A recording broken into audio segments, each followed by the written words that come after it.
Do we have a quorum?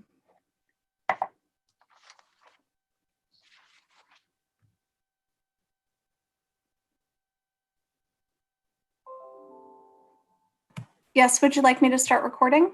Yes, please. This meeting is being recorded. Well, good afternoon, everyone. I'd like to call to order the Whatcom County Homeless Strategies Workgroup for Friday, November 20th, 2020. It's 1:30 p.m. We are meeting remotely. The first thing we will do is roll call. Please call the roll. Barry Buchanan, Here. Tyler Schroeder, Tyler Carol. will be here. He told me he will be here. He's just arrived. Carol Frazee, Michael Lilliquist, Councilmember Hannah Stone. Here. Mayor Seth Fleetwood. Here. Riley Sweeney. Here. Commissioner Michael Shepard. Hans Erkinger Davis. Mike Parker. Here. Nick Lewis. Ann Back. Here. Karen Burke. Dean White. I see Jen Daly is here for Dean. Here. Deputy Chief Simon, Florence Simon. Here. Flo. Hello. Under Sheriff Chadwick. Here. Mike Hilly. Here. Guy Ochagrosso.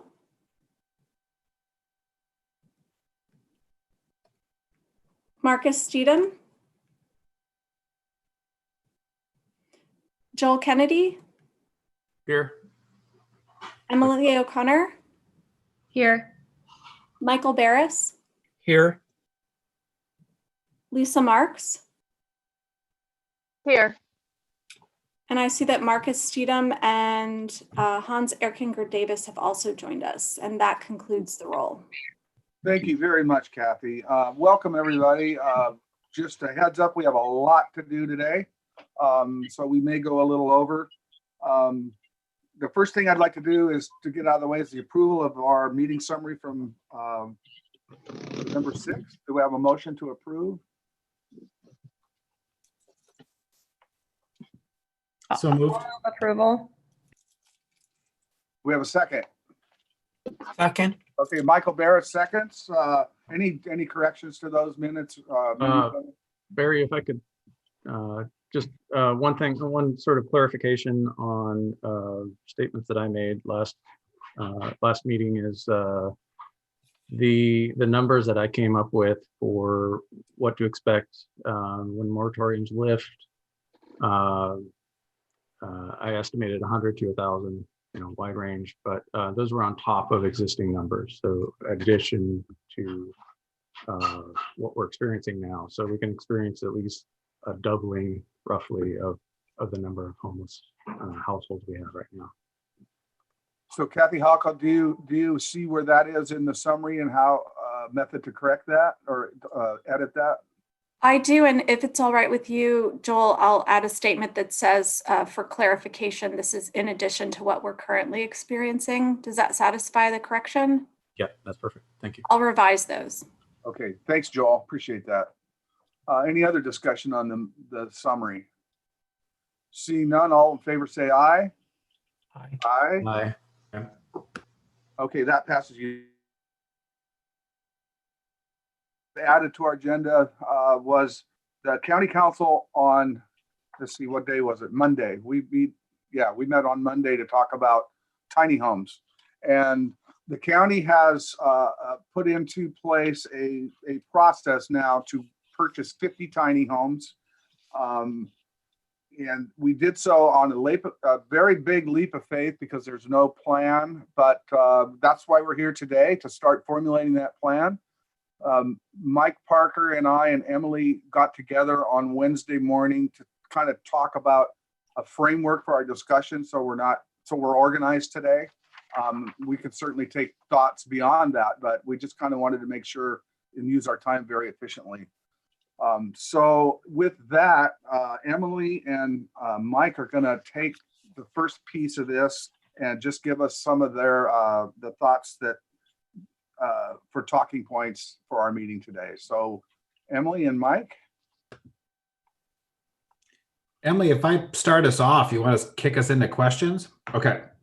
So I thought it valuable to just kind of bring this forward. And one thing I want to just say to everybody on this group, in addition to all the community members that have given us feedback, I think this is an example of, we asked for it, you did. And so just a deep appreciation for the council, and it is a leap of faith, and the mess of figuring out it is not a light task, and we know that. I've actually prepared just a little teeny statement just to help us understand kind of where we're at. Since we first started the point in time count back in 2008, we understand that the resources to house everybody that needs housing just have not been there. And so many have been forced to live outside or seek shelter. COVID, our current economic downturn, and the lack of a coordinated federal response is making this way worse in our community in an unprecedented manner. So today we have an opportunity to weigh in on the new resource of pallet shelters that Barry just told you about. And I think we can all acknowledge that 50 shelters aren't going to plug every hole in our system. That would be permanent housing for everybody. Yet we have an opportunity to expand capacity at a critical time in our community. And our community members experiencing homelessness have diverse strengths and needs. And our approach today will benefit from a balance of those things that we can implement quickly and those things that might take more planning to get off the ground. So with that, we thought, we put together some questions that we thought we could glean some of your wisdom and your opinions. What should folks putting this together be thinking about? And Emily, do you want to lead us off with some of those questions? Yeah, I'll just say there's a lot of unknowns in this discussion, and that's something that County Council acknowledged and deliberated about in that meeting. And so I just want to acknowledge some of that here. There's questions about what the funding source would be that would pay for them. And there was, clear commitment to not sort of cannibalize our existing housing resources in order to do another housing piece.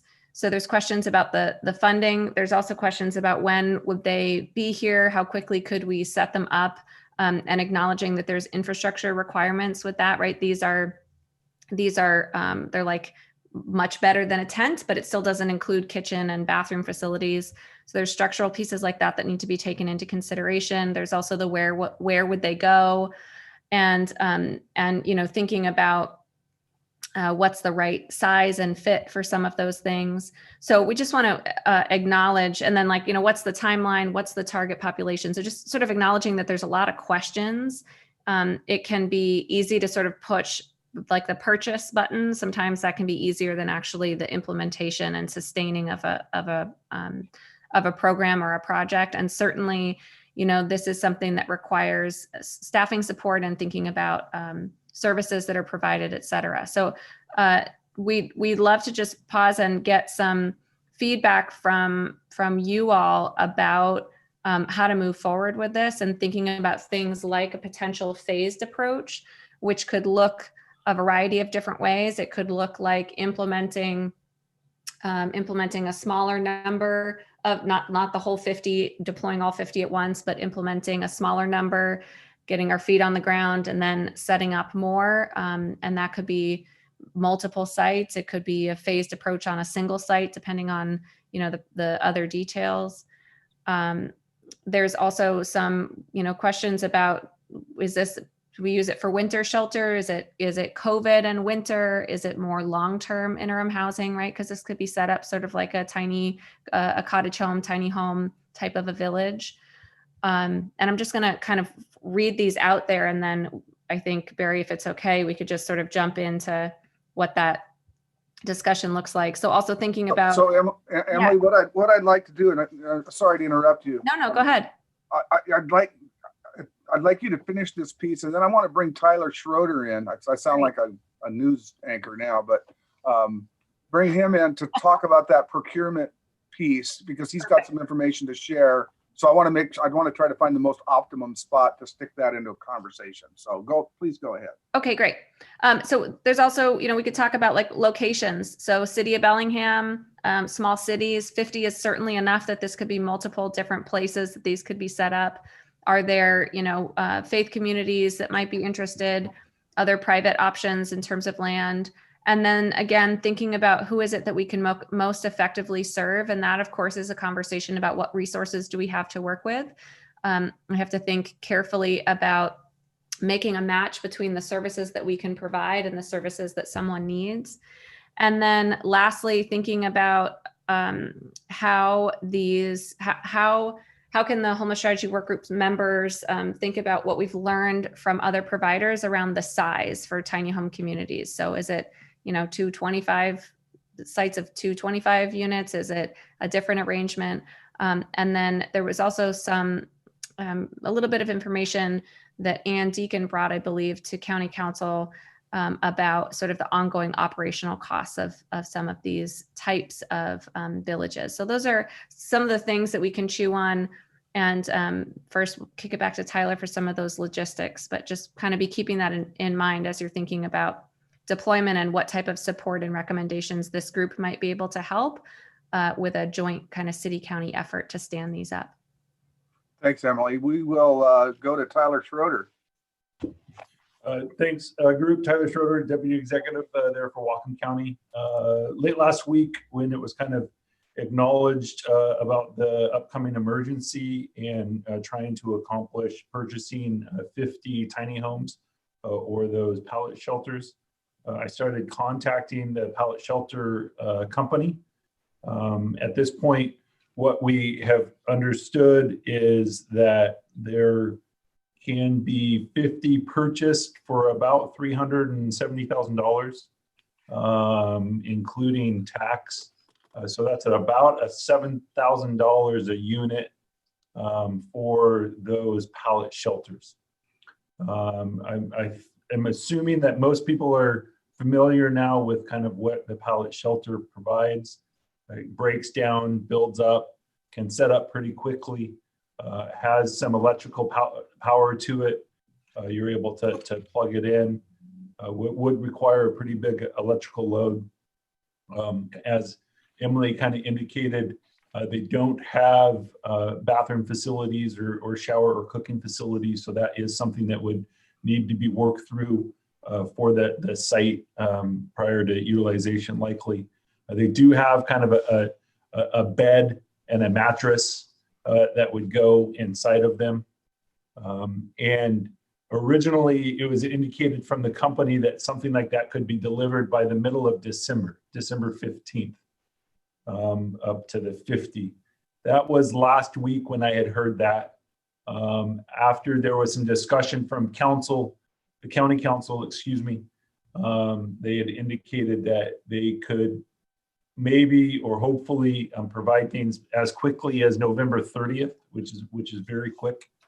And now at this point, it seems like it would be more around that 4 to 6 week time frame to kind of put a plan together, find a site, and see what the operators would look like. That's the time frame that I got from Pallet Shelter.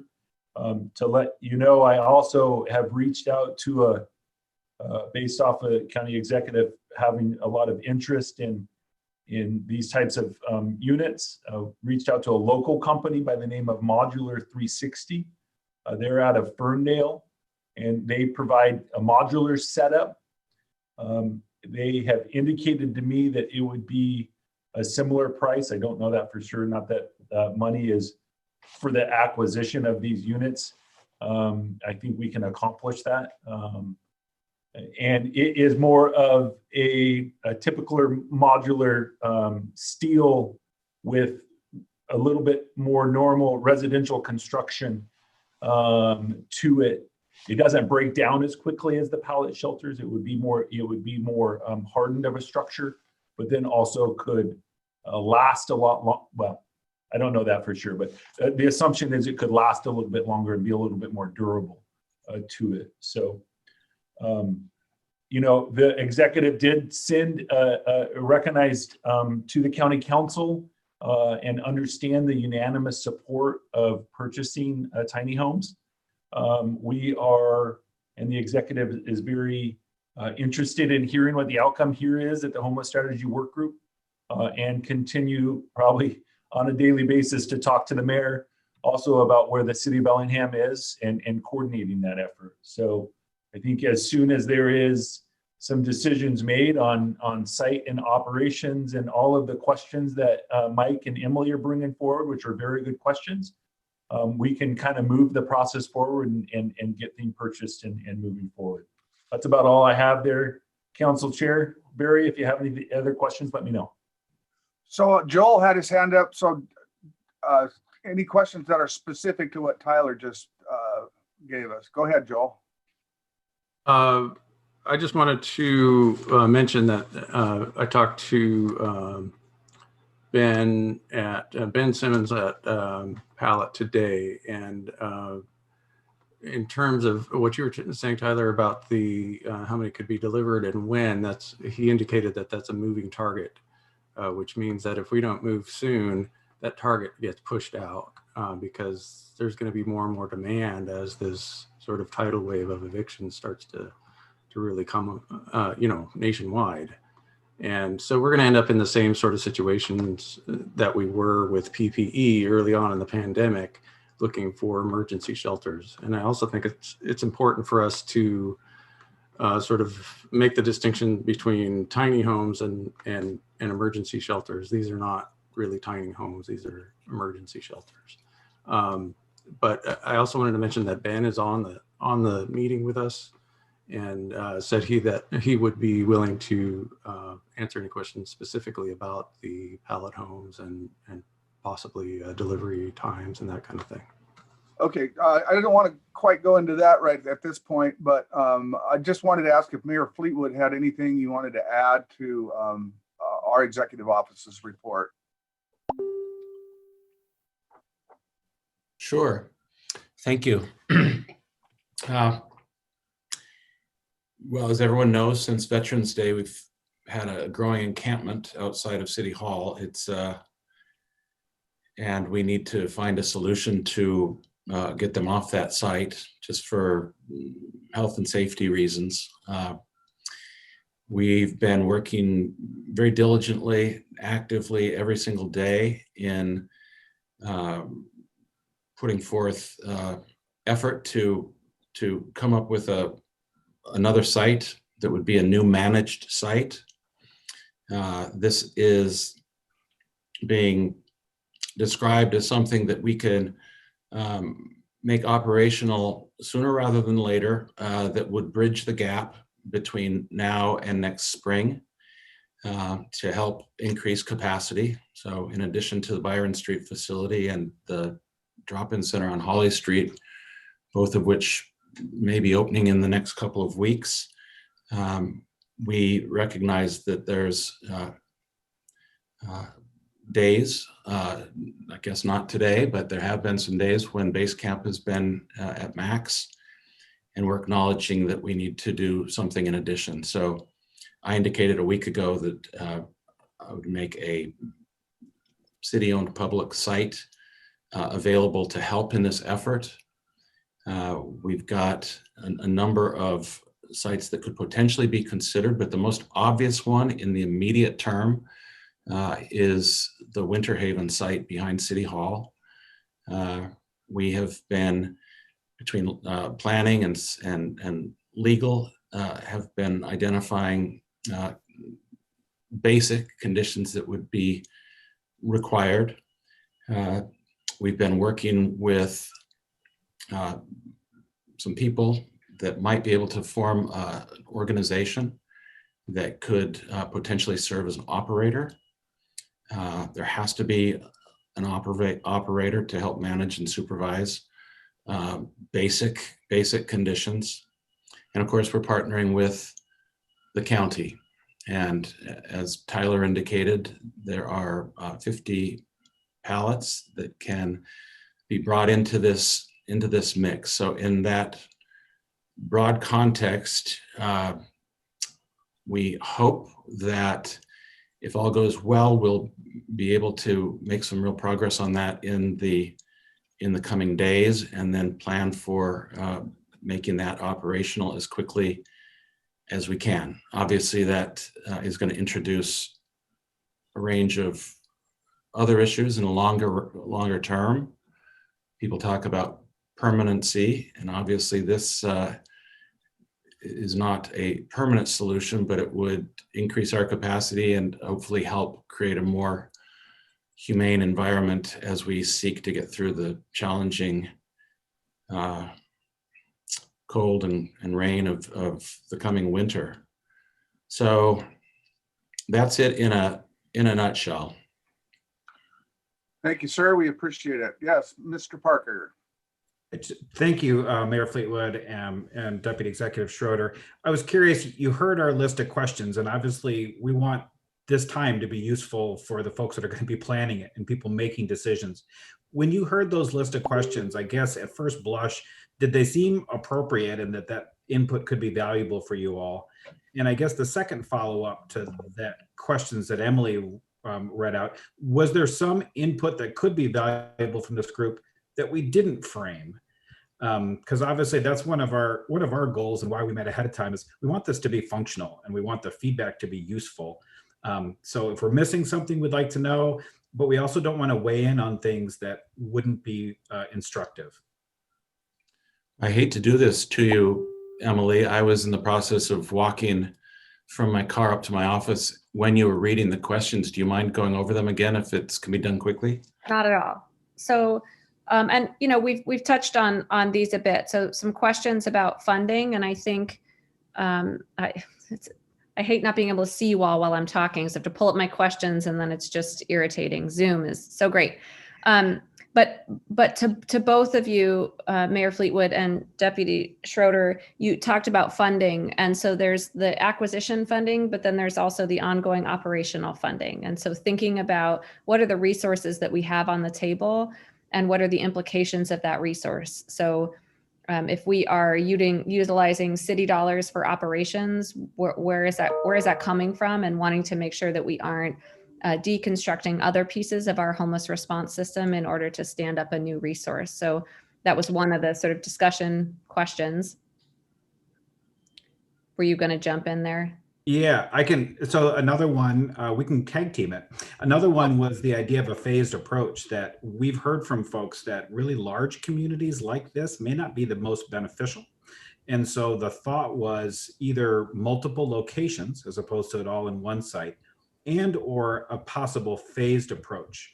And we wanted to get the feedback from this group on their thoughts on that. And from two standpoints: one, pragmatism. It might be easier to have a smaller community put up quickly and to have these in action, allowing a more planful, longer term, maybe second or third community or different phases. That was another question. Back to Emily. Yeah, so before you jump on, can you just give a little more color to what you're thinking is when you say a phased approach? A phased approach, let's say that a single site is determined as the absolute best just because of feasibility, but maybe not all 50 get stood up on one day. Maybe an idea could be we start with 15 and get that rolling and then bring on the other one. Or it might allow us, if we're going to use COVID dollars to make it more a COVID response specific, maybe that doesn't need all 50. And maybe it would be wise for us to think about 15 online, then 15, and then another. So that was our idea of a phased approach, as opposed to trying to stand up all 50 under one type of program. Maybe doing it incrementally could be some benefit, both from an operational standpoint, from the human standpoint, in terms of who's going to be living there. That was one of our thoughts. Did that help? I think the other half of that is thinking about the question of what is the, so Seth Paul, for example, said, like, what happens in March, right? So if this is COVID or severe weather or winter sheltering, then what is the plan for kind of putting them away? So really thinking about, okay, well, how could we best utilize these to help those in need in our community? And that might mean that some of them we reserve for severe weather expansion of emergency shelter options. Maybe some of them we set up with the intention of them being a little bit more long-term. So that is, it's one potential discussion question, is not all 50 need to be deployed under the same criteria, right? So what is the best use for our community? And that, I think, is really dependent upon the resources that we have to deploy, right? So you get all the pieces on the table and then you figure out how to be most efficient with those resources. So that's a sort of a part of that, but also a separate question of maybe multiple uses, and then what would that look like? So let's dive into that piece right now and spend some time on it. Marcus? Yeah, thanks, Barry. The idea of phasing this in right now is that we have a real emergent need at City Hall right now, with a desperate need for services, desperate need for better health provisions.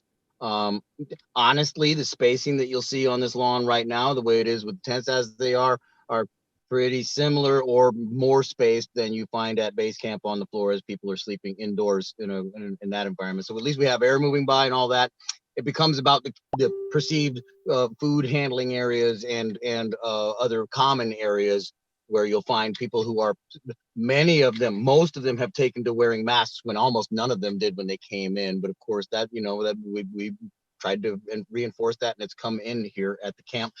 I'm trying to support them as best as I can. It's a great, agile and powerful, great energetic group here that's helping them here, and it's great to see citizens jump up on this level. But as far as the slow rollout is concerned, because of the emergent need, because I've been told that we've had a confirmed case of COVID leave this camp days ago now, like almost a week ago, somewhere in there, and I haven't, and I'm told that's confirmed, but I haven't received any word from any government office yet that is confirmed. And if so, was there any attempt at contact tracing? Well, obviously not. We haven't heard from any agencies yet to aid us. We had a visit from the hot team, and they brought us some masks and they took a photo, and that's great. But we need real outreach from the OC. We need outreach from the mission. These are your clients, everyone. So when we're talking about the slow rollout with like 15 at a time, if you can get 50, you should get them. And you should get them right now. And there's people here who want to help facilitate. They've already built relationships with these people. The people who are here are the community of Bellingham. And so they're helping each other too. They realize that it's a little bit of a madhouse in a way. Okay. There's a lot of people here with a lot of needs. You've met them in the streets, alleys, doorways, ditches of Bellingham. Here they are. Surprise, surprise, they all know each other, and they all know how to talk each other down from a bad moment, and everybody's taking really good care. I think the drug use is way, way down from what it was amongst this group out on the streets. I think that they're far, far safer here than they were there. They came to us barefoot, muddy, wet, nothing. Many of them came with nothing. And it's been really hard. The storms that we've had over the last week would have taken some of these people even out, perhaps. That's where we're at, guys. So no slow rollouts. A camp size of 25 or so is a manageable camp. I wouldn't want to go over that for one single camp, but you can have them back to back with a fence between them. That's my opinion. So let's get some other thoughts on the table. I thought there was interest from Michael and Emily in getting feedback to their list of questions. Yeah. Well, this is the first question. The first question is on phasing, and what do we think of that idea of phasing, whether it be on a multiple site level or a single site where we would start out. And I like the 25 number myself. I think that's from what my discussions have been with Lehigh. I did a couple tours in Seattle with them, and that seems to be kind of the 20 to 25 is kind of their sweet spot. And I think let's remember that the second piece, Barry, to that question is like, what is the intention of the use of these shelters? Is it short-term through the winter? Is it longer term? Is it both? Right? Do we want to try and do both? So I think that's part of the question about phasing. And I just want to acknowledge the sense of urgency. And also, like, we all wish we had a magic wand. We don't. We have to do better as a community together. But here we are right now, and we're going to do the best we can in this moment. So those two pieces go together about what's the intention, what's the best use, and the phased approach question. And Mayor Fleetwood, if I might, very briefly, we got through most of the ones that we thought. The other questions were sizes of communities, or how many cottage homes would be good together. Emily brought up too, who can we serve effectively? Meaning what kind of complexity of need would we do? So for example, our example of a tiny home community in Bellingham, we did not serve as a low barrier, for example. The mission serves low barrier folks. The Homes Now encampment and then tiny home community chose not to because part of it is what services can you bring? And I think we've kind of rounded it out with those 5 topic areas as things that we thought could be valuable to you all in planning. Did that answer your question, Mayor Fleetwood? Yeah, thank you. Okay. Joel? Yeah, and I think those are good questions, but I think we need to probably get the Pallet company to weigh in on this discussion before we go any further in logistics. We need to know, we don't have these shelters yet. We don't have any yet. So how soon could we get them, even if we pulled the trigger today? And I think Ben would be able to speak to that a little bit better if we can get him on. Well, now, where is Ben from again, Joel? Would you remind me? He's from the Pallet company down in Everett. Okay, so just to be transparent here, and we are not only looking at that source, we are looking at the source that Tyler Schroeder mentioned as well in Ferndale. So right, but I want to make that very clear. It seems to me that, from what I've heard anyway, they're able to deliver more quickly than anyone else. Am I incorrect in that? So could I just offer an observation and insight? This is an interesting dynamic we're in that's profoundly complex, and it's all happening this year amidst everything we're dealing with in the new age of Zoom. And in the old days, we would negotiate difficult things in different dynamics. Today, we've got about 65 people who want to be generals. And it adds to a degree of fascinating complexity in all of this. We are actively working on a plan that will address the pallet issue, and in what mix and in what time frame. And there's some things that need to be done that will influence the time at which those pallets can arrive, and we can hopefully make them operational as quickly as possible. So I mention that simply because there are some things that not everything in a challenging dynamic can be negotiated in public. And so I'm just presenting the idea. And so forgive me if there's not complete, some of these things have some niceties to them and some sensitivities to them. I support the idea of getting really helpful feedback from this group that will inform some of that. But yeah, anyway, Marcus, I see has handed. Well, yeah, before I call on Marcus and proceed, first of all, this group has been tasked by the county executive to take this charge, at least from a framework planning level. And I agree, Seth, that we do have a lot of folks on this call that aren't in the negotiating side. So let me clarify in the name of, just so I don't come off as sounding as though I offended everyone on this call. I'm not referring to this group. I'm talking about a magnitude of incoming generally. And it's just, I should have been more careful in saying that, because I'm sure there was. And that's why we really wanted to stick to this list of questions to talk about today, because we felt that didn't go kind of outside of your administrative and our county administrative functions, that that deal with a lot of these negotiations. That's why I'm a little uncomfortable actually having a vendor get on this call, to be honest. I don't know that it's appropriate. And I'd like to ask Tyler Schroeder what your thoughts are on that. You know, I was just going to recognize back to the list of questions. It is going to be very helpful to get some input from the Homeless Strategies work group on those questions.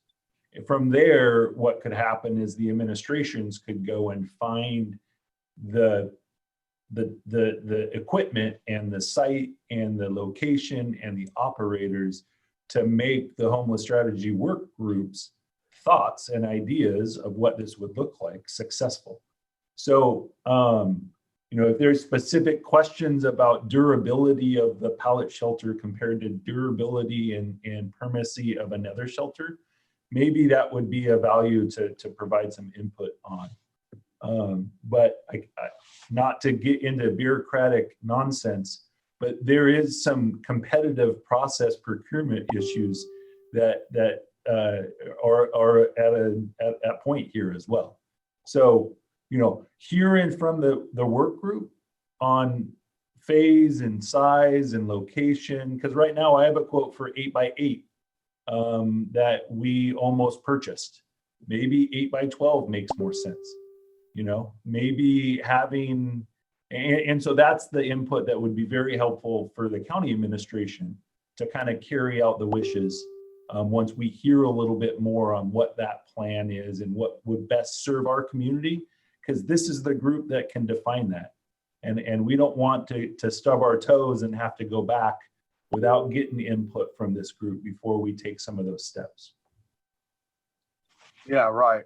But you didn't answer my question about. What was your question, Councilmember? Because I tried to. The second part of the question was, I'm concerned about how appropriate it is to have a vendor actually speak on this at this public meeting. There are some issues with competitive purchasing process and procurement, hearing from a vendor prior to making those actions. So yes, I am not an attorney, but I do think there could be some concern about that. Okay, so sorry guys, I'm going to have to decline having you speak because it just doesn't feel right.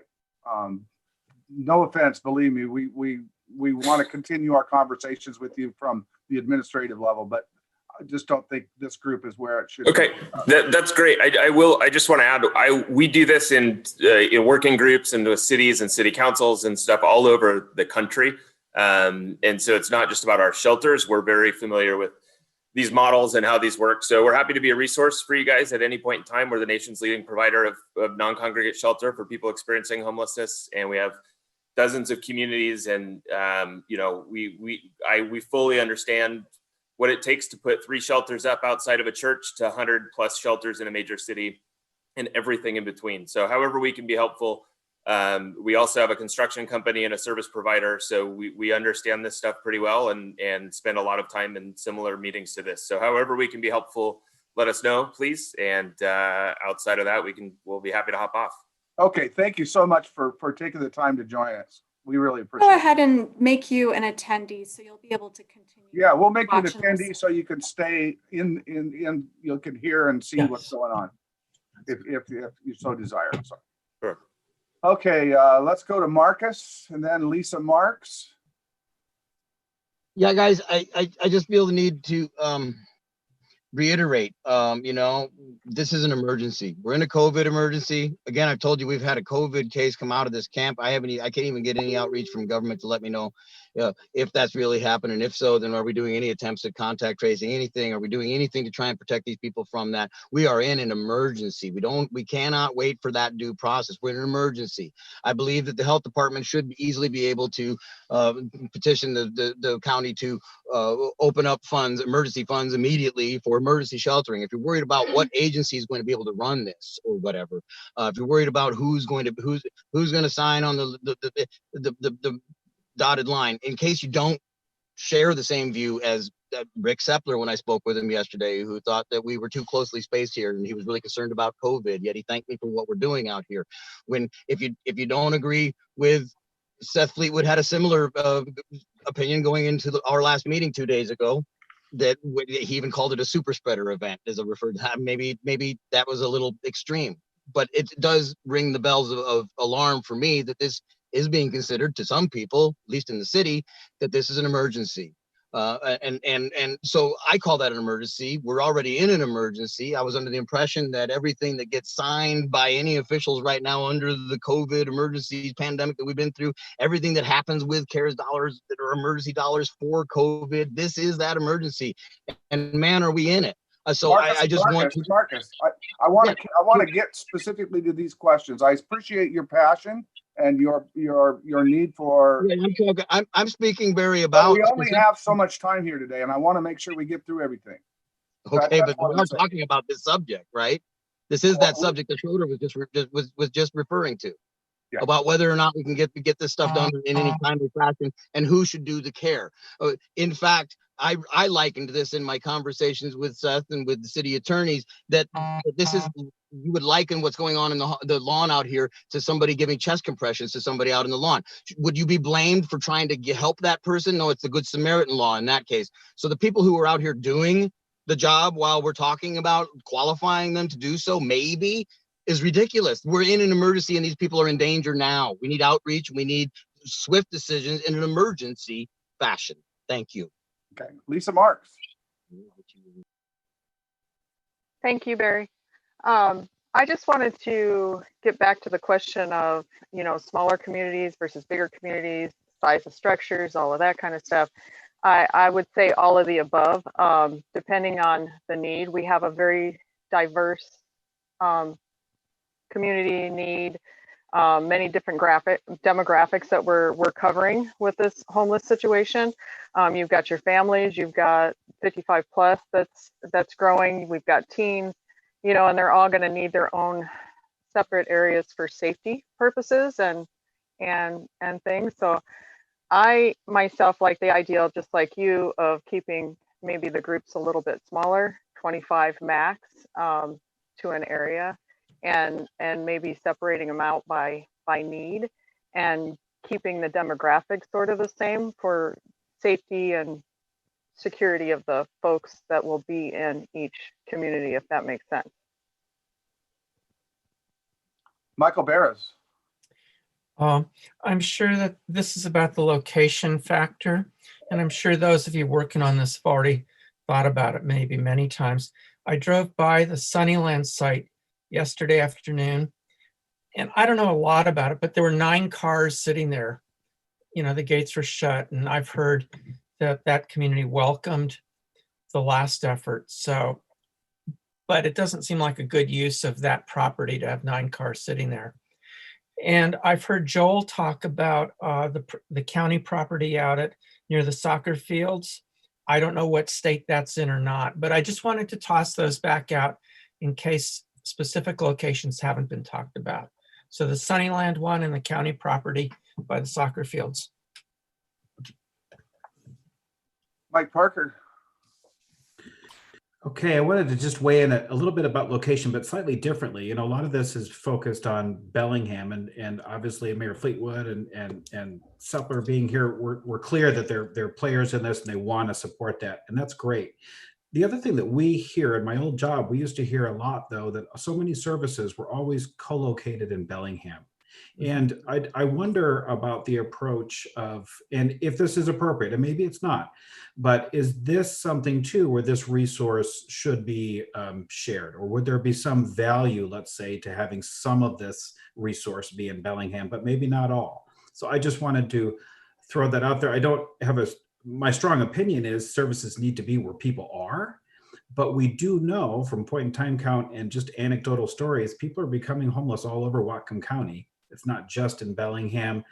So I just wanted to throw that out to people planning it, that there could be some value in looking at an approach like that. Yeah, and Mike, one of the thoughts I think that we have talked about was the East Whatcom Regional Resource Center area up in Kendall, that there's a need up in that area. Emily, go ahead. Yeah, I think it might, it feels a little cart before the horse to talk about location when we haven't identified the purpose. So I'm wondering if we could maybe have a discussion about the potential uses of these shelters and how this group feels about what are we in? Are we in social distancing COVID response? Are we in winter shelters, severe weather response? Are we in, we'd like to set these up and assume they're going to be there kind of year round to help with the year round unsheltered, underserved population? And because that might then change, are we talking about the county? Are we talking about in town? And of course the site, depending on how long we can have the site. So I'm wondering if we can talk a little bit about the potential uses and any feedback this group might have about the most, and like I said, it could be, we could do 15, 15 and 20 and use it a variety of different ways, or 25 and 25, but that seems like it might inform how much resources are needed and what sites might be most appropriate if we think about that implementation for which purpose.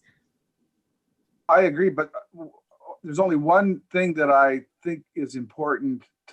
I think the location actually is important in talking about purpose, because if hypothetically, if the first place we were going to try to go is Winter Haven behind City Hall, that's gonna identify the purpose pretty much for us. And now we need to know how many can we put in there, what's the capacity there, and that's the big question. And again, hypothetically, I'm not putting that horse before the cart, or cart before the horse. But I think it's kind of important, if we were talking about another site that had the potential for more long-term, then I think that would be in other words, I just think those conversations need to go together.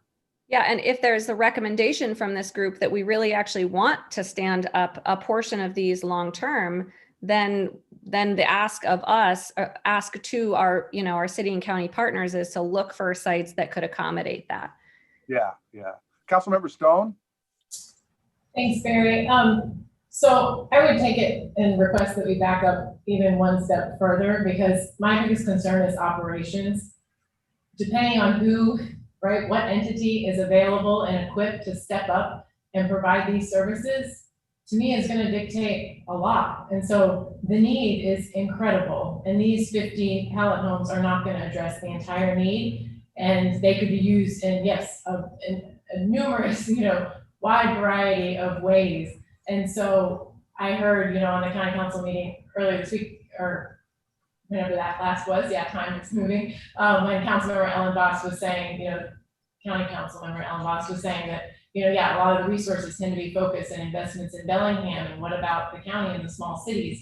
And so, are there groups and organizations in some of those small cities that are equipped to step up and handle a small number? But otherwise, if we look at opening multiple different sites, the initial thing that I think about is who's going to operate all of those different sites. And depending on who's equipped to step up in their capacity and what they're equipped to handle as far as barriers, I think that's going to dictate a lot. So I just want to throw that in the mix. Okay, Joel? Yeah, just real quick. I do agree with you, Councilmember Stone and Emily. These are all questions. It's like, which cart, or where's the cart and where's the horse? But unfortunately, part of this is, these questions are based on some assumptions, and the assumption is that we can get these in the first place in a reasonable amount of time. And the longer we have these discussions, the further out that goes. So and that's, why I wanted to get some sort of feel from, it's like we're working on getting an operator really diligently. The moment we know we have the fundamental conditions in place, an operator and a site, those pallets can be ordered. Yes, and the council's already approved to go do it. So everything's in place to go buy them right now. You don't have to wait 2 weeks for another council meeting or anything. So we're just, into where the administration is looking into, making it happen. So we're trying to move in parallel efforts here, because time is not on our side. So, so we're trying to get that procurement piece put together. This group here, what we're trying to do is put together the plan that will deploy those units once they come off the assembly line. So we're operating under the assumption that those are coming in at least 50. Yes, yes. Mike? Thank you. And I apologize for talking a lot, but you can tell I got some thoughts about this. So just permanent community versus dealing with an emergency. You know, I think we're seeing right now with the missions numbers, even prior to the encampments, my understanding some of those people are actually staying at the mission, but regardless of where they came from, we know that we are running into capacity issues. And we know that the portion is going to favor to some degree the speedy, but you can't do it without any plans. And it occurs to me that while there has been some discussion, Homes Now, lots of advocates wanting another tiny home village, I think there's need and space in the community for such a thing. But I also see this really pressing need, which many people have brought up. It just occurs to me that when Emily was asking, what do we see as the need now? You know, I think something that is more rapid can be implemented more quickly, but then by definition is not something permanent, because a permanent thing is going to be better when we can slow it down, we can think about it and be even more planful. And as Mayor Fleetwood said, so much of it depends on that operator. Well, if we're asking an operator to come on board very quickly, there's only so much planning that can be done and so much strategic operationalization of this that can happen. So I guess just my 2 cents is, the pragmatist in me says, if we want to implement quickly, then we should think about that in terms of population, maybe not serve the highest barriers and the most complex. And number 2, think of it in terms of something that is by nature is going to be more of a temporary site, with the idea that a group then could talk about what is phase 2 or where does it move or what happens on a permanent basis. So I just want to offer that because I think there is an emergent need. We're hearing about that. Mm-hmm. And that and good planning don't usually go together. So I can't imagine trying to, in just rapid speed, have somebody pop up a permanent location and have it all go amazingly well. So I just want to offer that in terms of purpose, that it either be tied to COVID, because that might help us with some funding for this, or be tied to the seasonal need that we're seeing right now of increased shelter need. Mayor Fleetwood.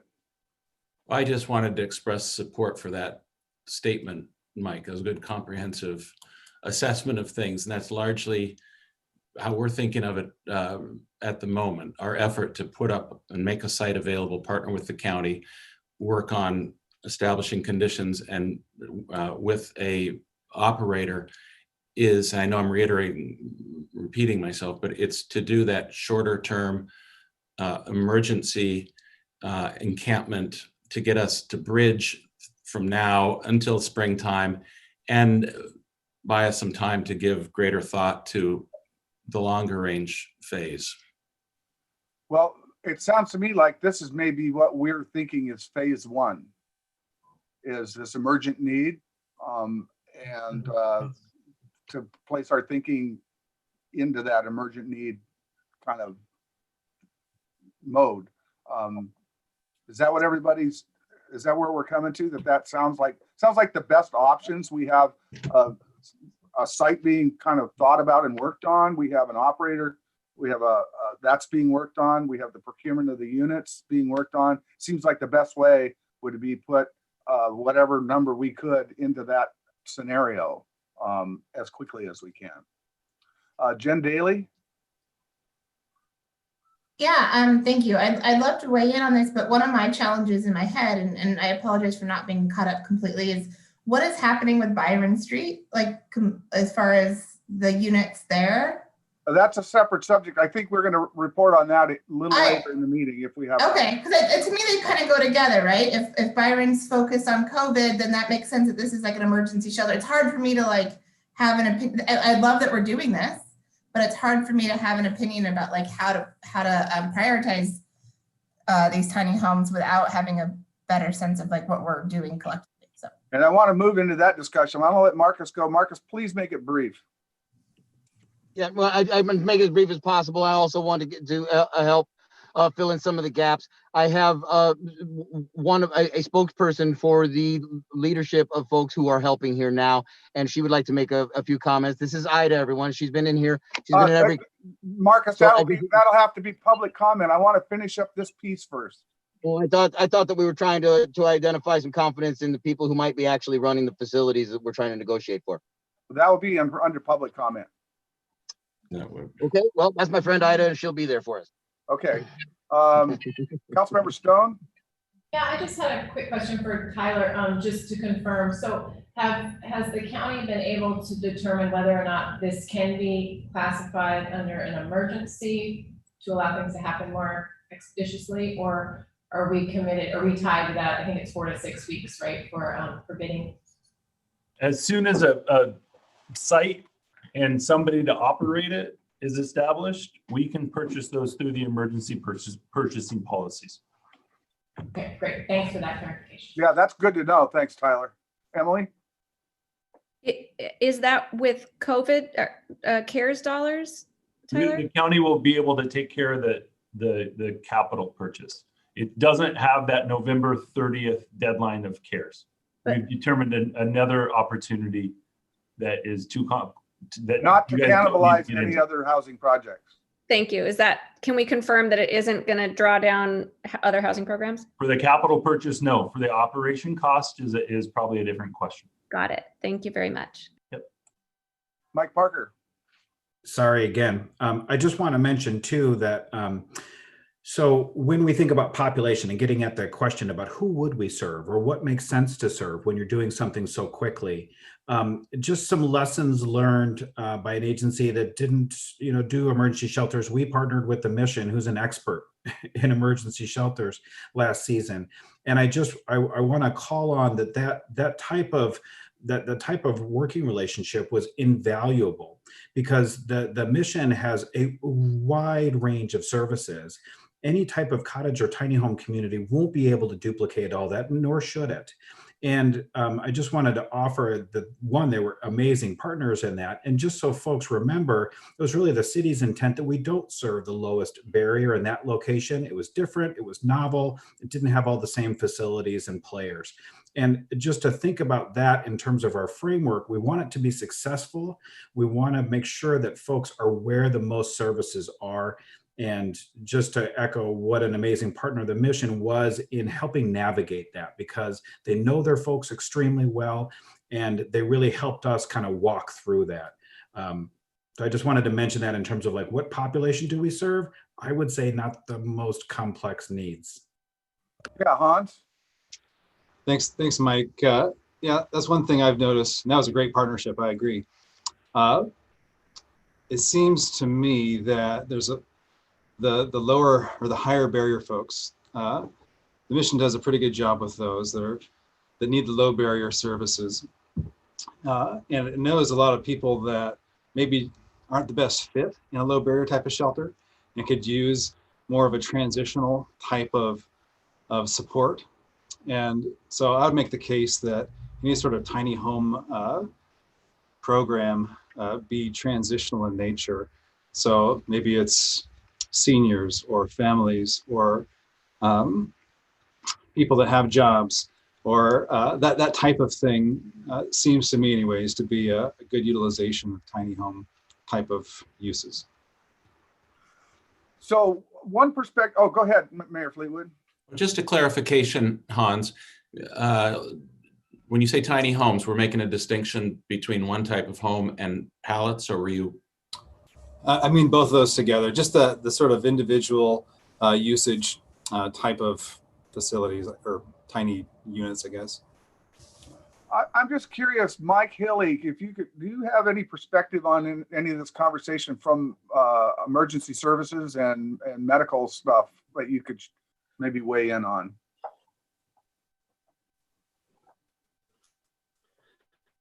Yeah, thanks, Councilmember Cannon. I do think about it a good bit. My experience down in King County with some of the encampments was more centered around education of emergencies, et cetera. And I know people get sick in the camps and they worry about their neighbors. They are somewhat of a community. And so I know it went a long way to go to the camps and just kind of remind people about CPR and having an AED on site, et cetera. And for, of course, our community, I worry about the opioid problem too. So good to have a little bit of training in those communities just to present that. you know, fortunately, in the Bellingham area, the fire department is very close by. In fact, Station 1 is, you know, pretty close down the street there, and they respond to the camps as well.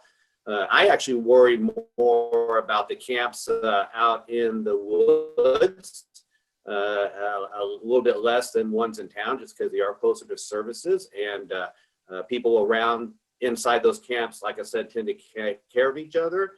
However, the farther out where people are camping by themselves, not so much. And so I think there's some opportunity for education and a little bit of help in the camps just to make that community feel safer when they are together. Okay, so to provide that context that Ann, Marcus, I see your hand, but I'm trying to get through an agenda here. So have patience with me, please. Ann, Deacon, you were coming on to give us kind of that perspective with the Byron Street and how that might work with this program. Or go ahead, you were going to say something. Well, I'll just very briefly say that I would have to echo what Mayor Fleetwood was talking about, in the sense that we do not have an operator for that facility, and cannot have the operator that oversees the isolation and quarantine section have anything to do with the others. So for us, we only have about 15 rooms available to us that we can use safely without worrying about COVID cross transmission.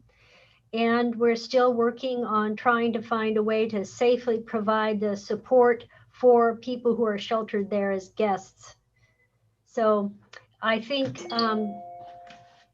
that's really all I can say about that, where it's not a lot to offer, but I think we have some people in mind that can be housed there as sheltered guests, but they also have to deal with a fence that's locked all the time, ask for help to get out, you know, and back in, and other issues like that. So I think from a COVID standpoint, we only have that facility on Byron Avenue until the need for an isolation and quarantine facility is no longer needed. And then that facility will be gone, and those extra shelter beds available to us will also be gone. So currently the extension that we just, or the amendment to the lease we just signed goes through May of 2021. Is that correct? It can be through February with an extension possibility through May. Yeah, that's right. We have an option to extend. Okay, Marcus, go ahead. Yeah, guys, I really feel the need to emphasize that when you look out here on the lawn out here at City Hall, the people that you're looking at out here are the people who cannot or will not or not allowed to take shelter with any of the Missions Find services. No offense, Hans. The very best that we can do for these people is the best we can do. This is triage. This is Good Samaritan law in action. Right now as we speak. Mike, you had your hand up. Yeah, thank you again. I was reminded I wanted to just address the COVID issue briefly. Of course, I'm not the health department, I'm EMS. However, our community paramedic teams are managing some of the COVID positive patients that may come from the homeless community. So every person that is positive in Whatcom County is reported to the health department, and that information is, they are doing contact tracing. And so there have been, not sure where in the community they came out of, but there have been some COVID positive homeless patients that were identified. They were navigated by those teams to the clinic, to the testing, and then if admitted by the hospital, sent over to the Byron Street facility. So we are maintaining a close watch on that. And I know the health department is doing a really good job in contact tracing in the homeless community when we find out somebody is COVID positive. So I just wanted to let everybody know that that activity is occurring, and I haven't heard of any negative consequences of that going on as of yet. It seems to be successful.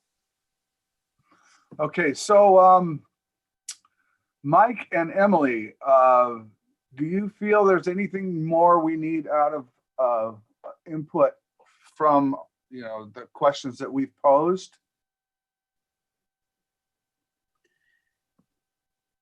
I guess I would ask Executive Schroeder and Mayor Fleetwood, because really what we're trying to do is hopefully get something that might be valuable. This group has studied this issue for a long time. It brings together people from some diverse perspectives, and we were hoping to lift some of that recommendation up. From my point of view, I think we have at least covered. I haven't seen everybody participate in the meeting. Some of us, like me, more than others. But I think we have covered the questions, Barry, from that point of view. Okay. Does anybody have any final thoughts to add on this specific issue? We'll get to the public comment in a moment. No, not yet. The only thing I would add, Barry, is that we didn't talk about questions is all. Please mute Marcus's mic, Kathy. We didn't talk about operational dollars and what that sort of cost might be. And I'm not saying we need to have that discussion now, but I do think that's a factor that this group should consider in the context of what's the most efficient use of our resources. So anytime we're putting a big investment into the housing system, we should be thinking about the most efficient way to do that, with the goal of permanent housing always being what we want at the end. So I just think it's always good for us to keep that in mind, right? Not that we don't want to respond to emergent needs. We just can't always only respond to emergent needs without the context of, for example, how many permanent housing spots could we buy with the same amount of money? So I'm not arguing against doing this. I'm just saying, I think it's important for us to make sure we're being transparent about the resources that we're spending, and thinking critically about where are these operational dollars going to come from, right? We heard that the capital dollars won't come from the housing system, but how much operational dollars and where are they coming from is relevant to this group, I think. And I don't think we can get to that today, but I just want to make sure we don't lose sight of the broader context as we have these conversations. And I have some thoughts for next steps on that particular issue, actually in our next agenda item. But Anne? I think Emily said it best.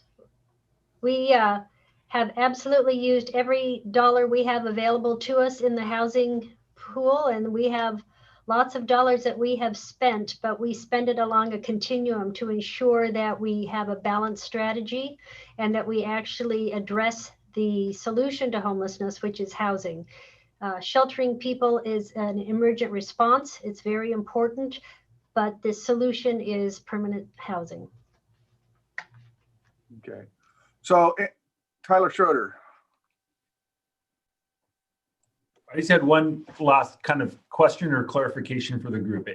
And Mike, you may be able to help me.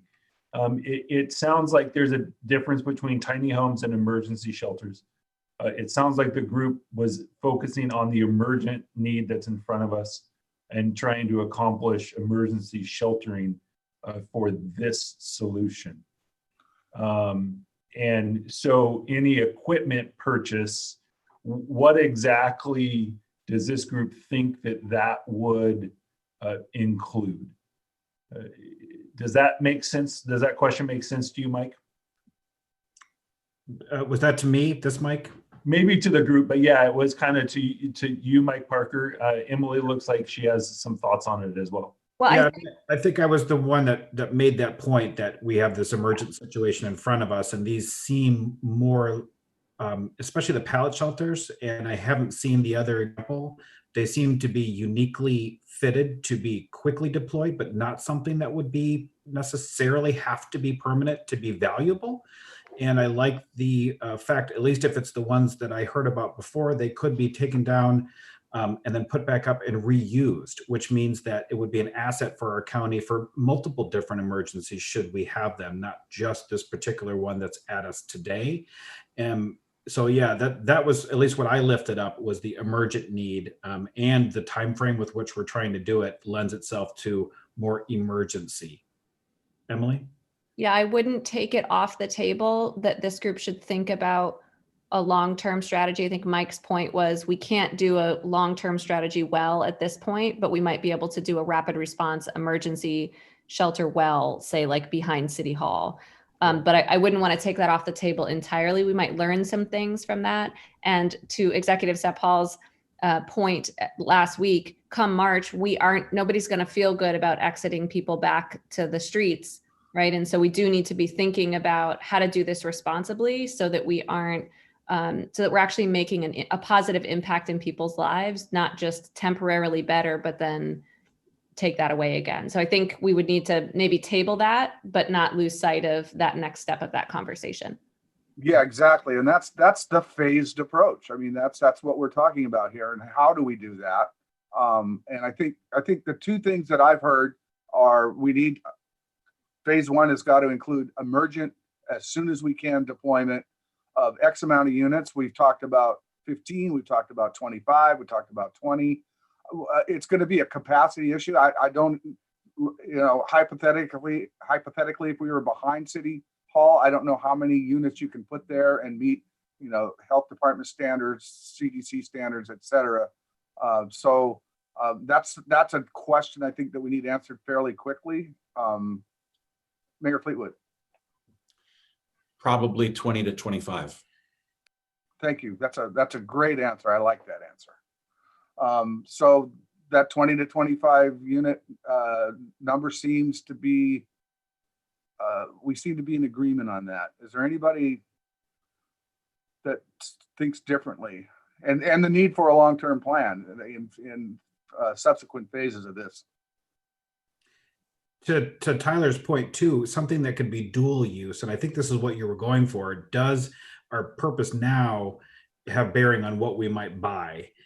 Is kind of what I was gleaning from your question. And while I lifted up, and I think others in this call, I'm seeing head nods, think that emergent thing is really absolutely critical. So the speed and efficacy of delivery and putting up and taking down is key. However, Emily's point is good too. If there is such a product that could do both, then that would be ideal, because maybe then the county's plan for this new asset is we're going to deploy it emergently now, but in the future, we're going to seed a new tiny home community that could be permanent. And we can have plans about that and talk about that over time. So I don't know, I just wanted to further elucidate that it could be useful if whatever was purchased could be both. That would be a cake and eat it too situation. I totally agree. I think that's the way to go. Commissioner Shepard, welcome. How are you? Good. I'm doing all right. Thanks. I've just been listening. Can you tell me a little bit more about who we think could be on deck for filling the role of operator? We've talked a lot about potential operators. We've seen a couple of different ones emerge over the last couple years. And if we can fit 20 to 25 behind City Hall, then we're looking for potentially another location for an equal number, and an operator, either the same operator for both or multiple operators. Could you help me understand who that operator might be, and if we have one or two top suggestions? So I don't know what kind of responses they've gotten out of their, you have an RFQ out, Seth? Is that what you have? Well, a couple things going on. We've got an RFQ out, which is looking at a longer term temporary facility that by our code presently could be 2 years. That's the site that if we get some good responses and find a potential operator that could go online perhaps, or operational in the spring. But we're working on right now, when we talk about an operator to deal with the present situation, to bridge the gap between now and that time. And we are working, is what I can tell you right now, Michael, is that we are working with a group, and we're meeting with them today, trying to work out and define how that could potentially work. We're actively working on it, and when we have more to report, we will. Okay. Okay, go ahead, Marcus. Yeah, and we can answer that question if anybody wants that. I have one person who does speak for operators there, but I also want to point out that when we're talking about the size of camps and everything, it really does become about the kitchen a lot. And so that when you can't just share a kitchen with 50 people. So 25 is, 20 is a pretty tight spot from what we've experienced with Unity Village. So 25 should be manageable with some rules and stuff as far as the size of a camp. And as far as operators are concerned, it seems to me to make most sense to try to avail yourselves of a site where you can have multiple camps on one site, along the lines of something the size of Clean Green or Depot Market Square, if you're looking at an emergency place where you can also have a warming facility on site there with fenced off areas with different camps in them, all run by same operators. A collective, if you will, is what we're trying to work with here. So I appreciate your time with that. I just want you to know if anybody really wants to talk to somebody who has an idea about what they represent as the operators, I have a representative right here. So, okay, we'll get back, we'll get back to that in public comment, and she can speak. 3 minutes at a time, Barry, but okay. We're almost there. Has anybody got any other thoughts on what we talked about so far today? I wanted to kind of move to Emily's concern about funding. So one of the big things that was initially planned for this meeting was discussing our subcommittee structure and how we were going to go off into that world. And one of our subcommittee recommendation was a funding subcommittee that would work on these issues. And we've sent out a survey. I don't know if we have the results from that yet. And it's probably premature to try to form that formally today, but I think maybe hearing some ideas might be good on what we've heard so far. Emily? Yeah, I did send, I put a spreadsheet together. Sorry, I'm running out of words. I put a spreadsheet together. I sent it to Kathy sent it out to the full group. And so it has a list of what every committee and who signed up for what committee. You'll see on that list. If you didn't get it, let us know. We'll get you another one, or if you can't find it in your inbox. A few of you did not sign up for a committee, which it's not a requirement, but I think I had some question marks about a few of you who probably should be on some of those committees, but hadn't volunteered. So just a note to please take a look at that and just send me an email and I will add you to that roster.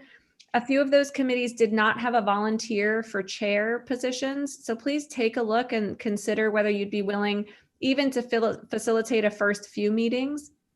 That document also just has those few little prompts about what we're hoping the subcommittees can accomplish and report back on.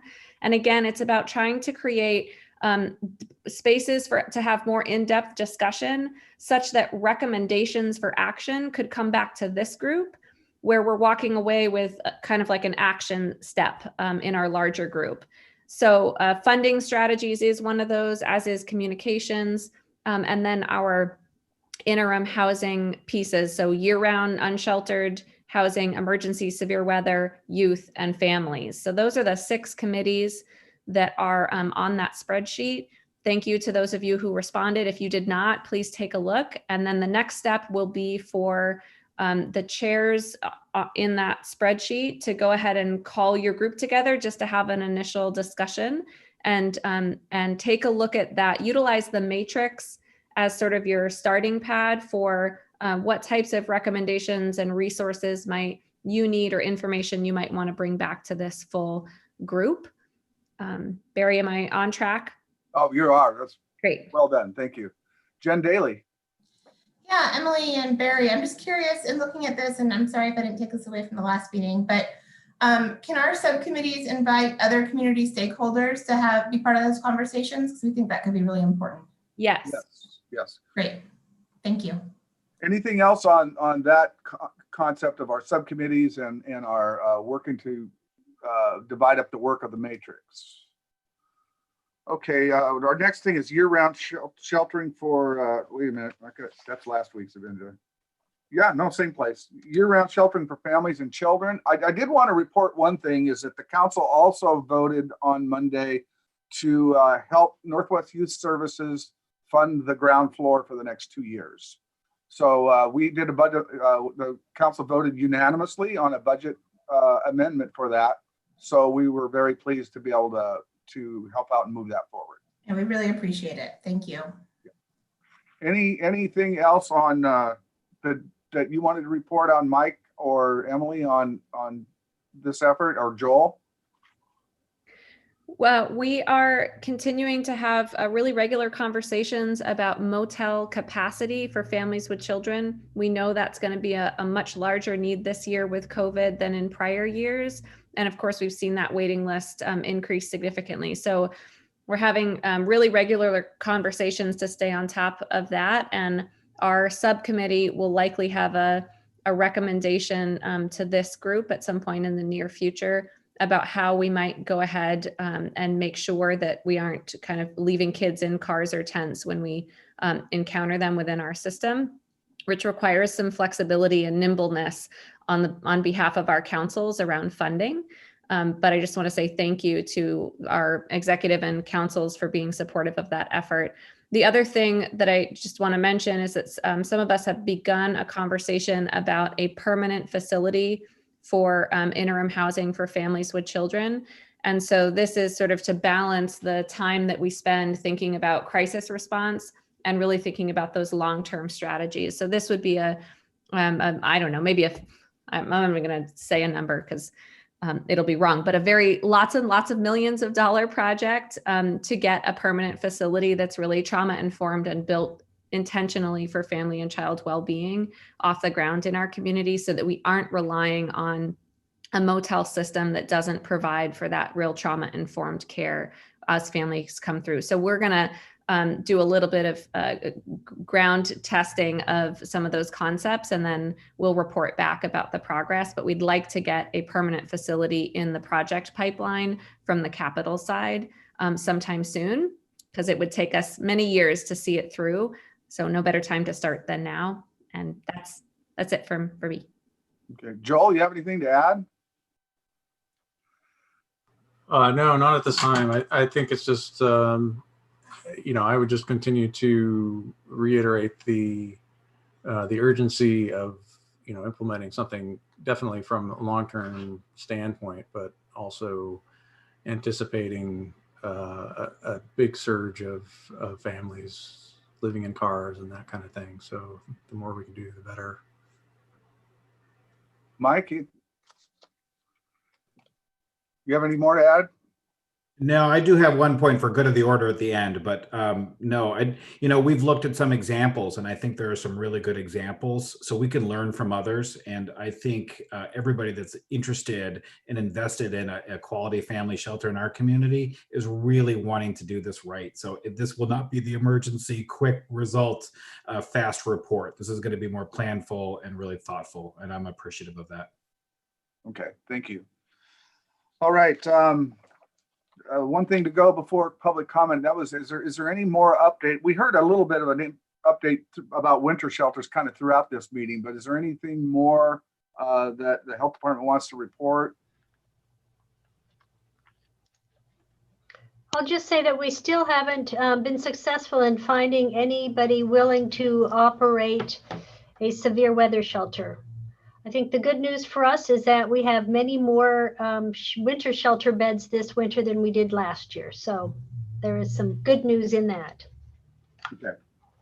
Any questions for Ann? All right, let's open to public comment, and let's start with Marcus's, has a person that would like to speak to us. Go ahead, Marcus. It's on.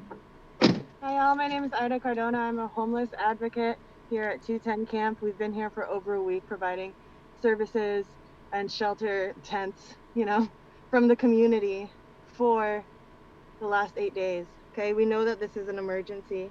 This is us coming together, like Marcus said, with the Good Samaritan law in place. I want to acknowledge that this is not just an emergency, but this is also a public health crisis.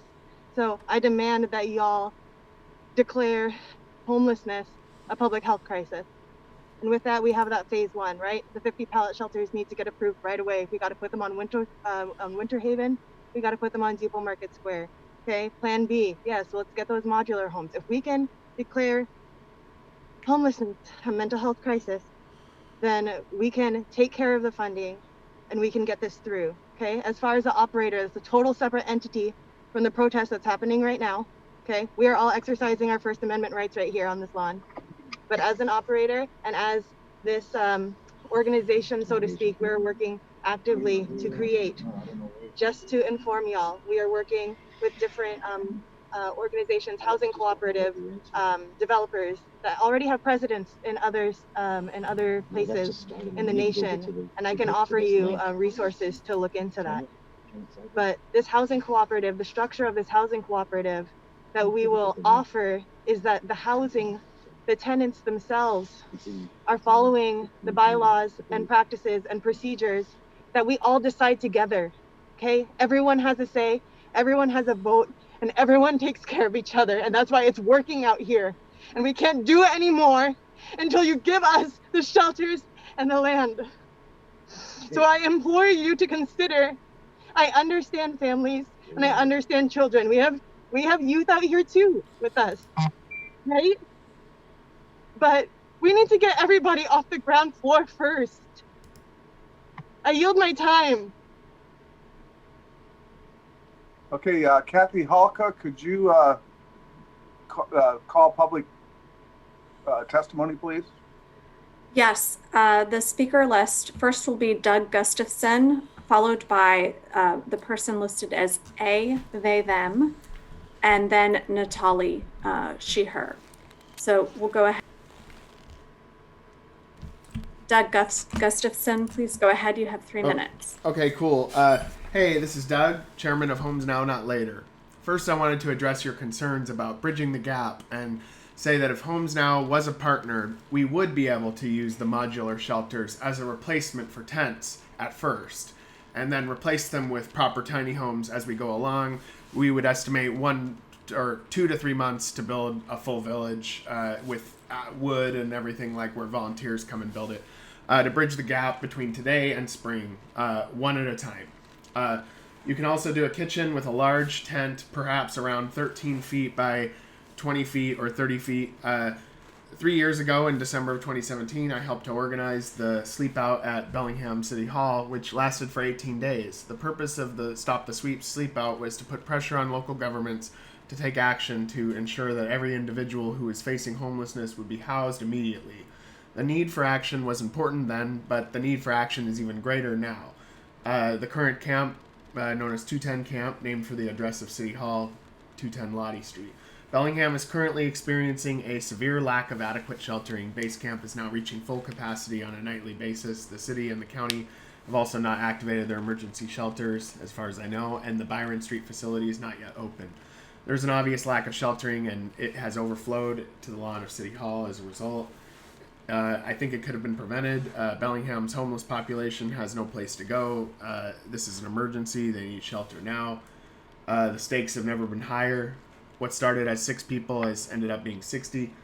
This problem will also be exacerbated if current policies regarding homeless camps, sweeps / cleanups, whatever you want to call them, aren't changed to provide additional options to those in need. There needs to be a way to prevent camps from forming in the first place. Put very simply, if these campers had housing, they wouldn't need to be camping. When a camp is cleared, the problem doesn't go away just because the person was still not housed and they had to set up a camp somewhere else. Unity Village is the first and only tiny home community for formerly homeless individuals in Bellingham, managed by HomesNOW.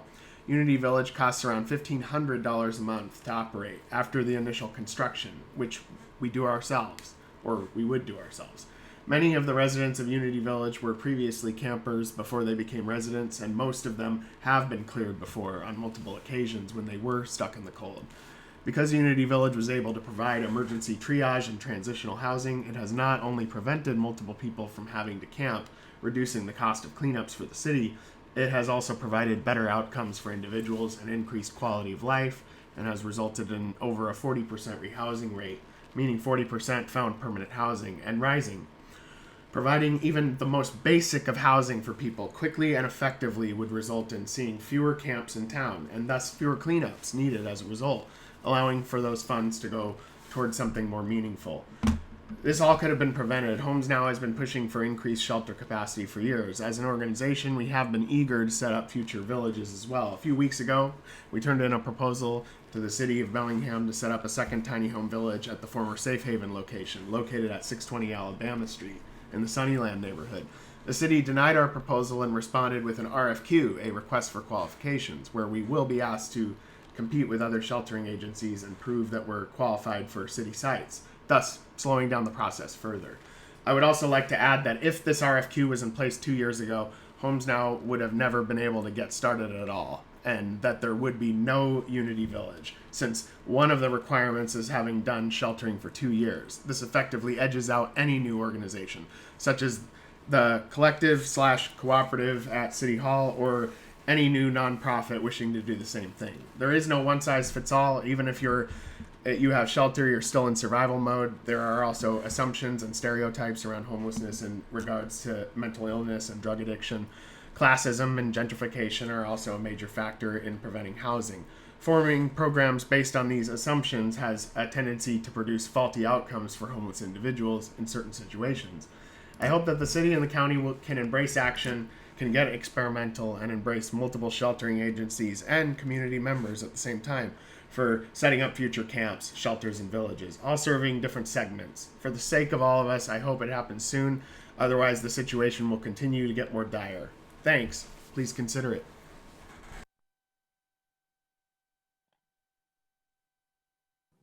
Our next speaker is listed as A, they, them. If you could please state your full name for the record, and you have 3 minutes. After you will be Natali, and I apologize if I mispronounce the names. It's, I believe, Kanai Rappaport. So we'll go ahead with A. Go ahead and please state your full name for the record. Hi, can y'all hear me? Yes, we can hear you. Thank you. My name is A. Blythe. I'm a resident of the city of Bellingham for about the past 6 years. And I appreciate y'all welcoming public comment. I'm hearing a lot of you acknowledge the very urgent need to address the housing crisis in the immediacy while building long-term solutions. I do want to respond to the concerns that have been raised regarding the public health concerns and the COVID spread potentially happening at the 210 camp. Just by pointing out and sharing my own experience having been at the camp, the volunteers and the campers alike are distributing PPE and encouraging folks to maintain safety precautions as much as possible. Well, we're hearing that that is not taking place at other shelters that are obviously well funded. We've reached out to the health department multiple times requesting that they come out to the site and advise us on how we can do better, how we can get more hand washing stations, how we can social distance, all of those types of things. And they have not come through for us. I personally have been reaching out to the health department every single day, asking if they could set up a mobile testing site at the camp. Initially, they seemed open to that dialogue, or at least facilitating transportation from camps to a testing site where folks, especially who might not be able to travel themselves far distances, to actually get a handle on where we're at with this public health crisis, because there is widespread community spread. And particularly when your social services are so inadequate that the community is having to come out to care for each other, there is going to be widespread through those volunteers. And so the COVID pandemic is going to reach every corner of Bellingham. And so I think we really do need to get resources to the campers right away. All of you have more institutional expertise and resources. I urge you to acknowledge that there is a group that is being under-resourced right now, and they are there and people aren't showing up for them. So if you have staff that you can send, if you have mental health counselors, social workers, public health experts, anyone that can actually go out and have a presence and build those relationships, that is what is urgently needed right now. Thank you. The next speaker is Natalie or Natal. Again, my apologies for pronunciations. And then followed by Kanoi Rappaport and Brel Froby. Go ahead, Natalie or Natali. Hi, everyone. Can you hear me? Yes, please state your full name for the record, please. Thank you. My name is Natalie Zabo. I use she, her pronouns. I am a student, a small business owner, and a resident of Bellingham.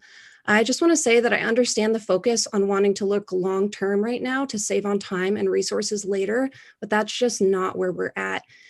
If a tornado is coming your way, you're not going to be thinking about the most efficient way of packing your car to save time and money later. I know that a large part of all of your jobs is to manage the legal and governmental process, but the more important part of your jobs is to be advocates for actual humans and be acutely aware of the implications to human lives with each of your actions.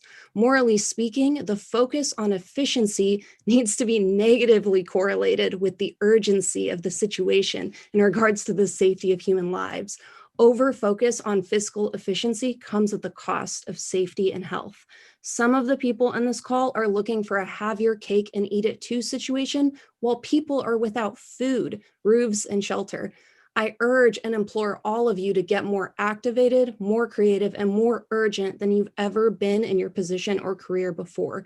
Treat this as if it's your kids, your siblings, and your grandparents out there on the street, because the fact is that these people are your neighbors. This is an emergency and we need shelter for people right now. Thank you for your time.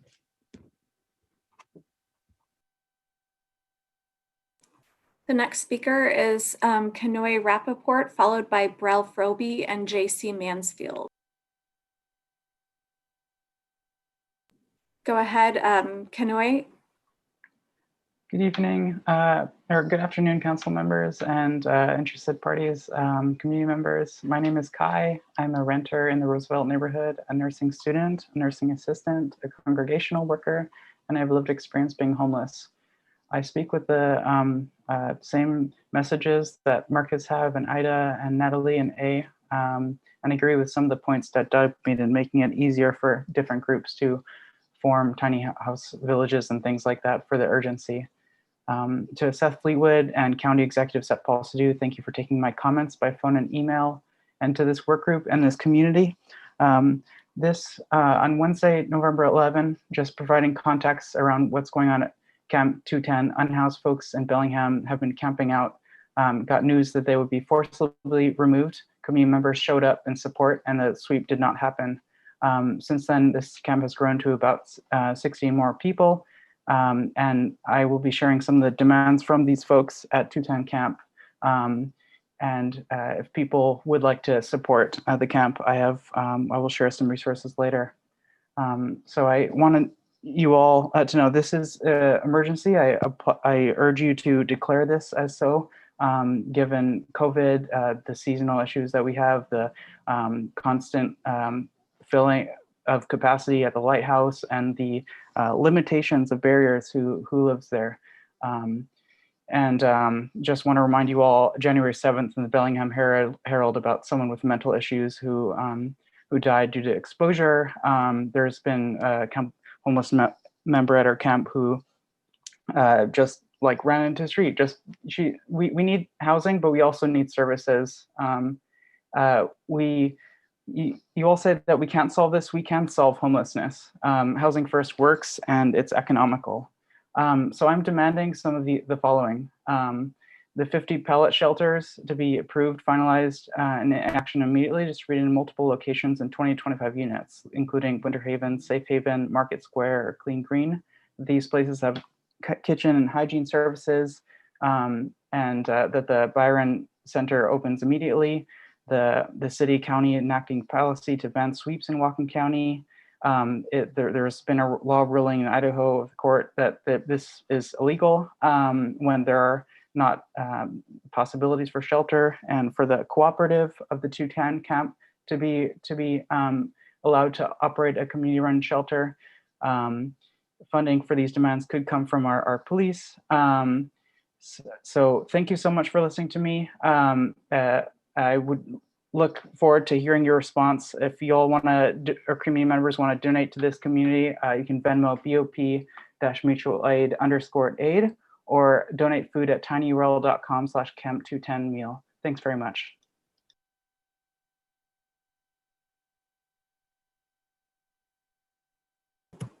The next speaker is Brel Froby, followed by JC Mansfield and Tina Hayes. Go ahead, Brel. Good afternoon. My name is Brel Froby, and I've been volunteering at the 210 City Hall encampment protest. The demand of this protest is simple, that all people in Whatcom County, regardless of mental illness or substance addiction, be provided with reliable housing, and in the interim, the city and county immediately provide heated emergency shelter for all campers at the City Hall camp. It is so inspiring to witness the power of community rallying behind this encampment. There are at least 2 volunteers who are on site 24/7, providing survival needs for everyone we can. Beyond meeting material needs, campers tell us that this camp is the first time that they are being treated with respect, love, care, and humanity. This says a lot about the volunteers' commitment to creating an environment that centers the needs and humanity of campers. Volunteers will continue to have a presence at City Hall until they are no longer needed and everyone present has a heated shelter to live in. There have been concerns expressed by leaders about the public safety in regard to COVID. I would argue that rather than posing a threat, this camp is making our community more safe because we are educating campers about wearing masks and getting them to follow CDC guidelines. We need you to send down mobile testing to test campers to curb this emergency. We are discouraged that the county executive decided against using CARES dollars. I urge all of you to challenge this decision. CARES dollars have been used to buy modular tiny homes in St. Louis, Minneapolis, and Tacoma. It's absurd to call this anything other than an emergency. Please take a stand and do what is needed in this situation and do what is necessary to use CARES dollars to make this purchase. We will need more than 50 shelters to solve this problem, so we need to employ all of the above solutions. The volunteers at City Hall who are starting a cooperative should be given a site, HomesNOW should be given a site, Road to Home should be given a site, and all of these sites need shelters. We have anywhere between 700 to 1,500 folks that need heated shelter tonight. The volunteers at City Hall are working on creating a cooperative organizational structure that could become a provider of low to no barrier shelter. We ask all of you to stand with us and start buying shelters in designated land today so that we can hit the ground running. Please listen to Mike Parker and remove the barriers and requirements for a thoroughly planned operation. We also implore you, we need social workers and counselors down at City Hall doing healing work. We have folks who aren't allowed in any other shelter currently. They have nowhere to go and they have really high needs. For the social workers in this community who serve our homeless, we need you down there. Your target audience is all down there desperately needing services. Please, those of you on this call who have access to social workers, send them down. Volunteers are doing amazing healing work, but we need the professionals to show up and join us. We invite all of you to come down to City Hall and volunteer your time. Thank you for listening and thank you for considering to take action today. And I gotta say, we can solve the homelessness problem today by taxing the rich, so please consider putting political energy into that. Thank you. The next speaker is JC Mansfield. Go ahead, JC. Hi, this is Jennifer Mansfield. I live over in the Lakeway area. I'm going to give that information out because I'm near the Civic Field. And for the past week or so, what I see is existing local workers leaf blowing and maintaining Civic Field ball fields and parking lots, reconstructing fences and awnings, and routine cold weather care of this public empty site. What I'd like to see is the same level of public care for our local residents, construction of pallet shelters, and a larger coordinated entry system for people in distress. The full scope of services is being weighed in, and citizens recognize and acknowledge that service providers are vital to human survival. We also are sounding the alarm that these services are overburdened and not able to sustain the entirety of our unhoused population or any anticipated or unanticipated rise in homelessness as we proceed into the new year. Pacific Northwest cold weather continues, and these conditions are unlike other regions in that the drop in temperature overnight can be lethal, especially when combined with rain and wind and prolonged exposure. People exposed to these conditions are at a higher risk for hypothermia and frostbite. We need to provide a local hemisphere as coordinated entry to services, a wait list, triage, some form of registrar for cold weather and urgent care that we currently lack. People camping in tents is the burden of proof. They're confirming that our current system is overwhelmed or deficient. Who is orchestrating public cold weather relief for these campers? Where is our county cold weather alert system for cities to activate designated warming stations as public health and safety protocol for all citizens living in the Pacific Northwest? Where is our registrar for people in crisis to determine services needed and services lacking, to determine best practices for people facing hardship this winter? How are we networking all of these services to optimize relief? Where are our 24-hour access points for local citizens in the cold? These are my questions, and I hope that you as a committee and a group can answer them. Thank you. The next speaker is Tina Hayes, followed by David, and then Amy/Julian. Go ahead, Tina. Please state your name for the record. You have 3 minutes. Hi, my name is Tina Hayes. I am the mayor of Unity Village down here, the tiny home community. And thank you for all hearing me today. I cannot even fathom how many people we have on the street right now. It hurts my heart horribly because I grew up in this town, and to see this kind of nonsense of people not having homes and not having a place to go when they have mental illness and being out in the cold still. I've been homeless in this town for so long.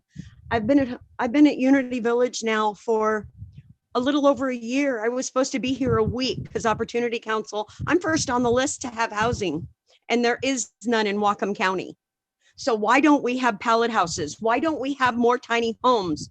Why aren't we giving these people the things that we're needing right now? Because people are dying out there.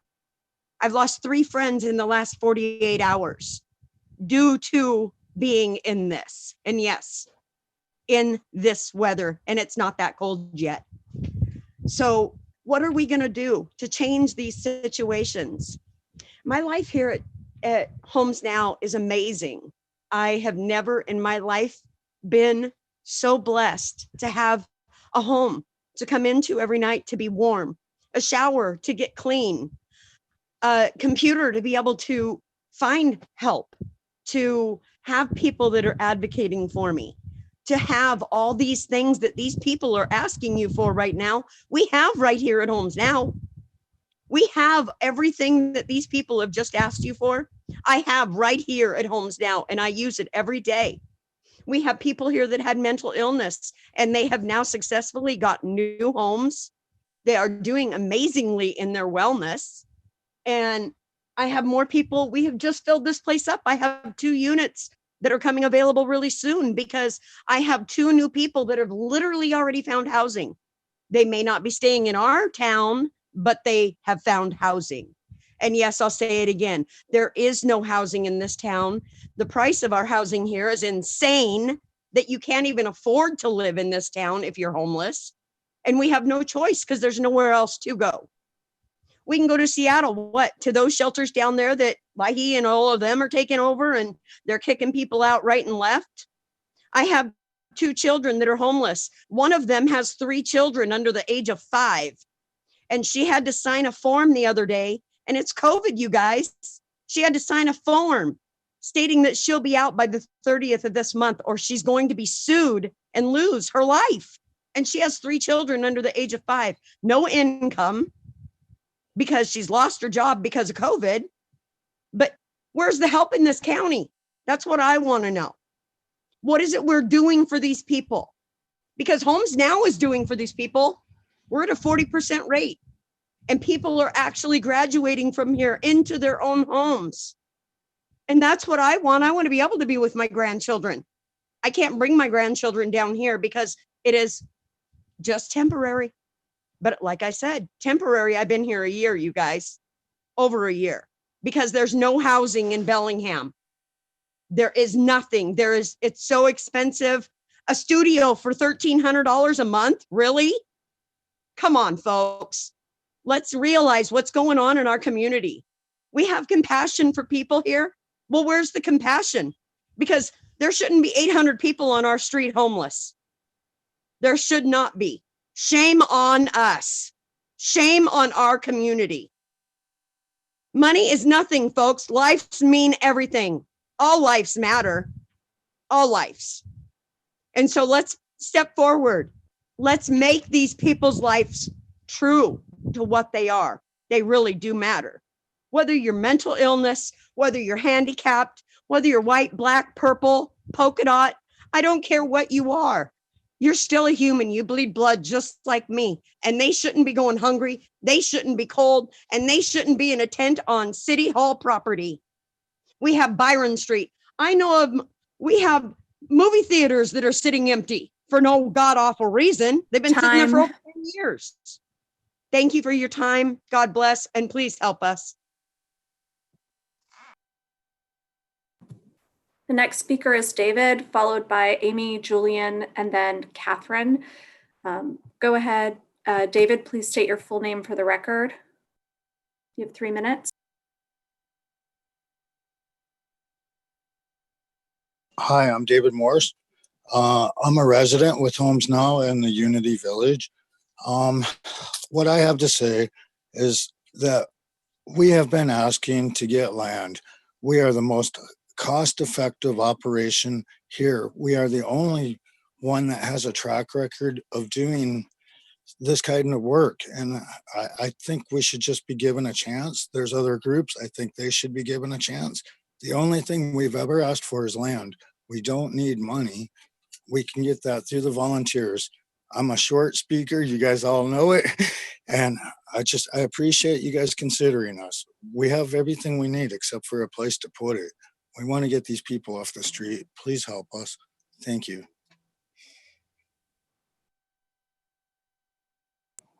The next speaker is Amy Julian, followed by Catherine. Go ahead, Amy. Please state your full name for the record, and you have 3 minutes. Hi, this is Amy Kendi. Can you hear me all right? Working? Yes, I'm sorry. Can you please restate your name? I didn't catch it. Amy, AMY. I was coming in because I have also been working and trying to help organize the camp down at 210. And honestly, I'd like to say on the record, the health department has currently just stopped responding to us. We reached out to get some more mobile testing from them because we did have one positive case of COVID pretty early on, and we managed to get him quarantined out from the ER. And so we're able to get him off the camp and connected into like a quarantine resource from that. And everyone from that point on, everyone in the camp took initiative to get more CDC guideline reminders up, and we started taking a lot more of an education role in that regard. But we really need whoever has the resources and connections in the community, please come out to the camp. We really need just all the support, basic supplies, basic human needs and decency, and disease testing is really all that campers are requiring immediately at this moment. A Venmo, if you cannot leave your space currently because you're also quarantining, the Venmo link is BOP, B-O-P -mutual-aid right on Venmo. That being said, just more into the legal matter, like co-op idea is functional leadership because we already have community members distributing and gathering these resources for folks. And we want to connect all the currently already competing nonprofits, organizations like the Opportunity Council, who are unable to provide more case managers. Like we're hearing people at Unity Village have been on the same wait list with the Opportunity Council, and they are in transitionary homes. Base Camp has an even shorter limit for emergency camp needs, as well as multiple sexual assault allegations against staff as well. The mission has failed to protect campers who are staying there. There have been multiple thefts and beatings of campers who have had to essentially escape base camp to come to our camp because the youth feel safer out in front of City Hall and in no other encampment because they're being beaten and raped essentially on the street, and the mission has not been able to protect them. Also, just on the record, like tiny homes are such a great transitionary item, but if we're only providing tiny homes as a solution, Bellingham will quickly only become a city of tiny homes. People need real residential living spaces, and even apartments and condos are great for the younger age. And we can provide our own tenant care through tenant unions, as well as vocational training for maintenance crews. And that still allows them to be in a survival position within an actual house and residential area to provide that basic human decency so people can integrate into the greater society. So people can find more jobs and be able to get access to real mental health illness like resources. People need to be better connected into the healthcare system now more than ever. And as for our operator, it will be essentially a community and this collective co-op that we are currently building. We just need the time to get everyone in the same room. I hope everyone who's ever built an organization knows that it takes time. And for this to be rushed, we need the emergency shelters. We need as many emergency rooms that are available for open. That cannot be one shared community kitchen because that is not COVID friendly. People need either separately packed food or their own separate kitchenettes to be able to do their own cooking safely and sanitary. I urge everyone in our government right now to look at things like the 9th district ruling that we have in place that tells you that sweeps are illegal right now. Any sort of camp cleanup that is not the city has failed, the county has failed to even provide accessible shelters. Therefore, there cannot be any sweeps of any kind until there are ready and accessible beds in shelters for every single person.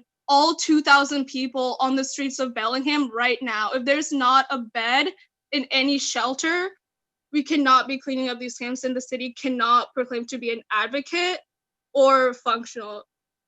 Thank you for your time and your energy in all this. The next speaker is listed as Catherine. If anyone else would like to speak, please raise your hand virtually by clicking on the hand icon on your screen or by dialing *9 on your phone.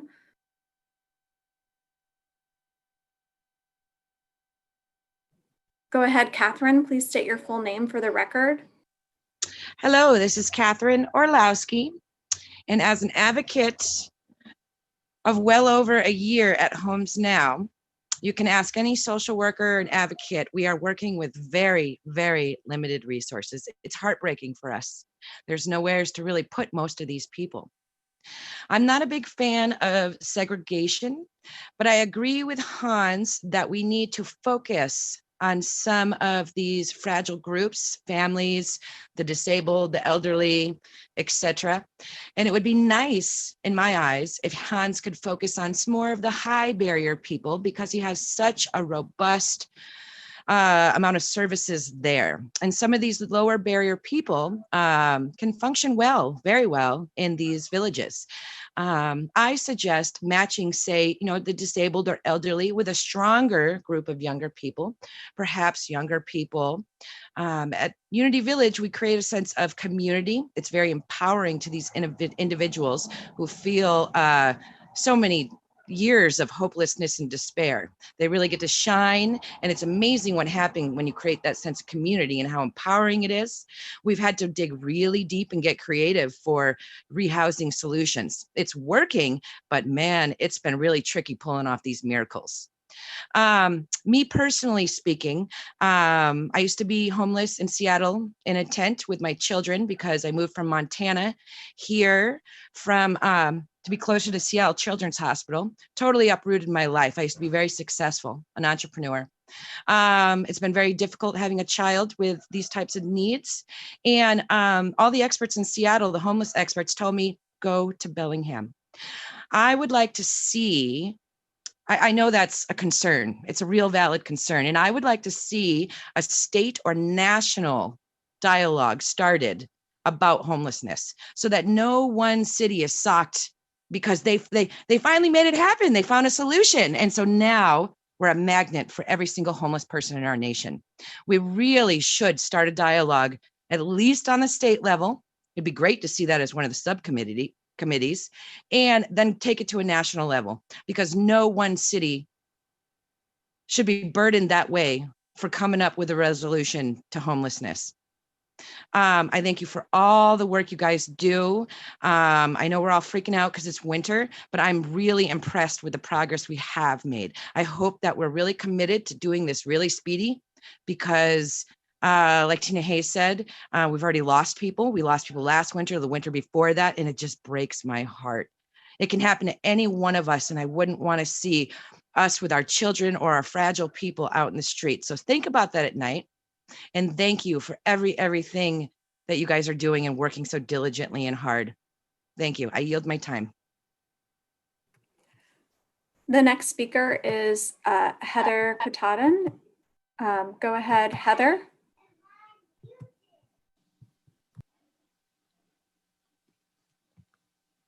Hi there.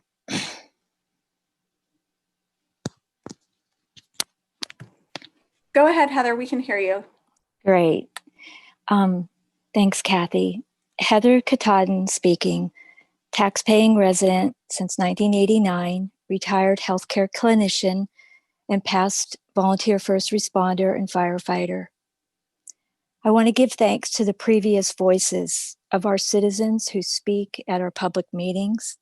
May we hear and respect each unique voice. May we provide access to public meetings for those without computers, without shelters, as life is not Zoom. Life is sacred and precious, each breath of life. Thank you, elected council persons and city council, county staff, for doing your best, working together to co-create a healthy and safe community for all citizen members. I especially experience deep gratitude to our local citizens that build relationships and assist our most vulnerable, unsheltered citizens experiencing homelessness. Many of these citizens are also experiencing being without suitable shelter themselves, or they have in the past. I express gratitude for the direct action I've witnessed from Samaritan citizens in response to our complex housing and virus pandemic emergency by being present outside in the winter elements on our city's front lawn for the past 11 days, daytime hours and throughout the long nights. It's been an honor to meet each of you and serve together. I share gratitude to all who have seen the immediate emergent need and who safely come to our front lawn, setting up a table with drinking water and a supply tent containing portable hand warmers, facial masks, hand sanitizers, protein snacks, ground pads, tarps, sleeping bags, coats, hats, gloves. This is the 11th day that water and care has been offered at our only outdoor water and warming station by independent citizens responding to an obvious winter emergent human need.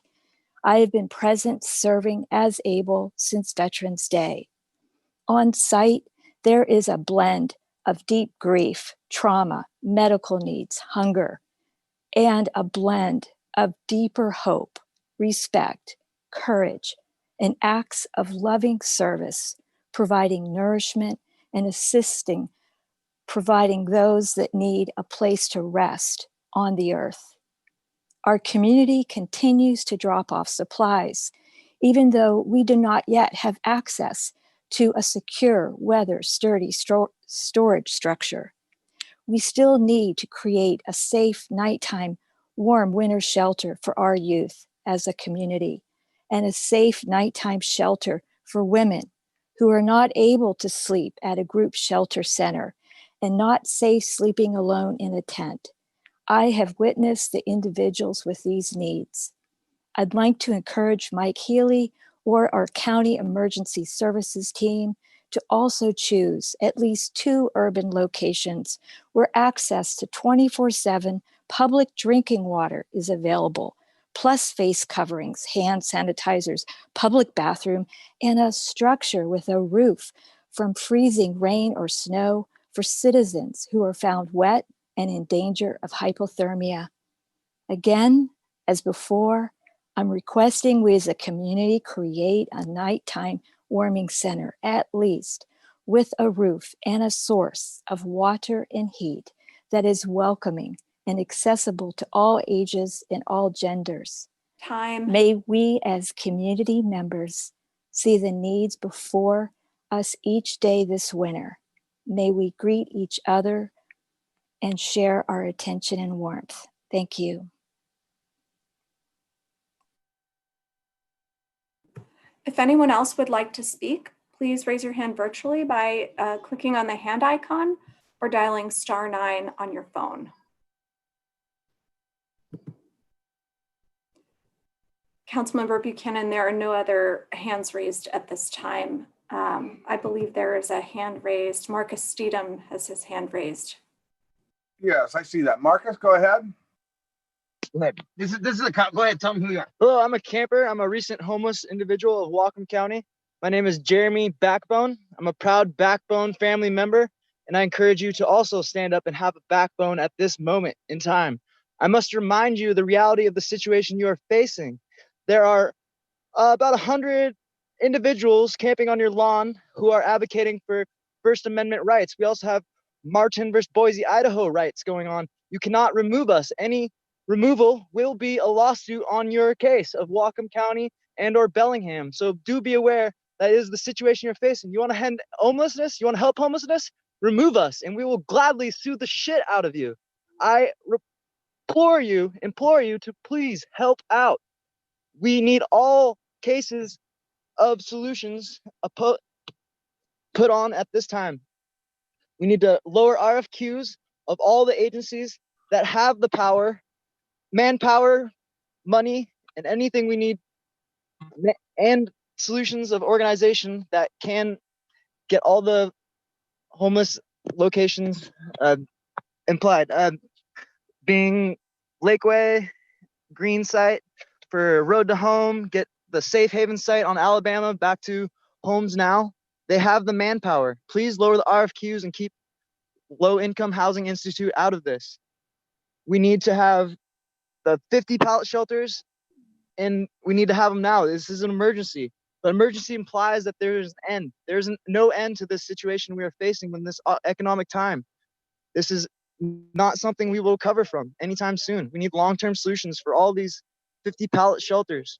If the site is not permanent, we will definitely take the same model and put it on a new site. We need permanent solutions after this winter as well. I must remind you that the police department spends most of their time hassling homeless folk. If we solve this problem, we have plenty of money from the police department that we can route towards homeless solutions. This is very simple and easy. All of these people are being abused by the police department and our sheriffs. All these stories are going to be amounted, and we will come at you and the public. We are going to raise awareness of what the mission has been doing for so long. All these stories are in our camp right now, and you have not been a good partner. The mission has not been a good partner. That is a complete lie and a fable which is being spun. This is not true. These people are here because the mission has failed them. What else to say? But we are individuals with rights camping. We are not an entity that you can push around. Each one of these people has a lawsuit against you. I warn you, please bring up all solutions available with all parties that have the means to do so. That is the situation you are facing.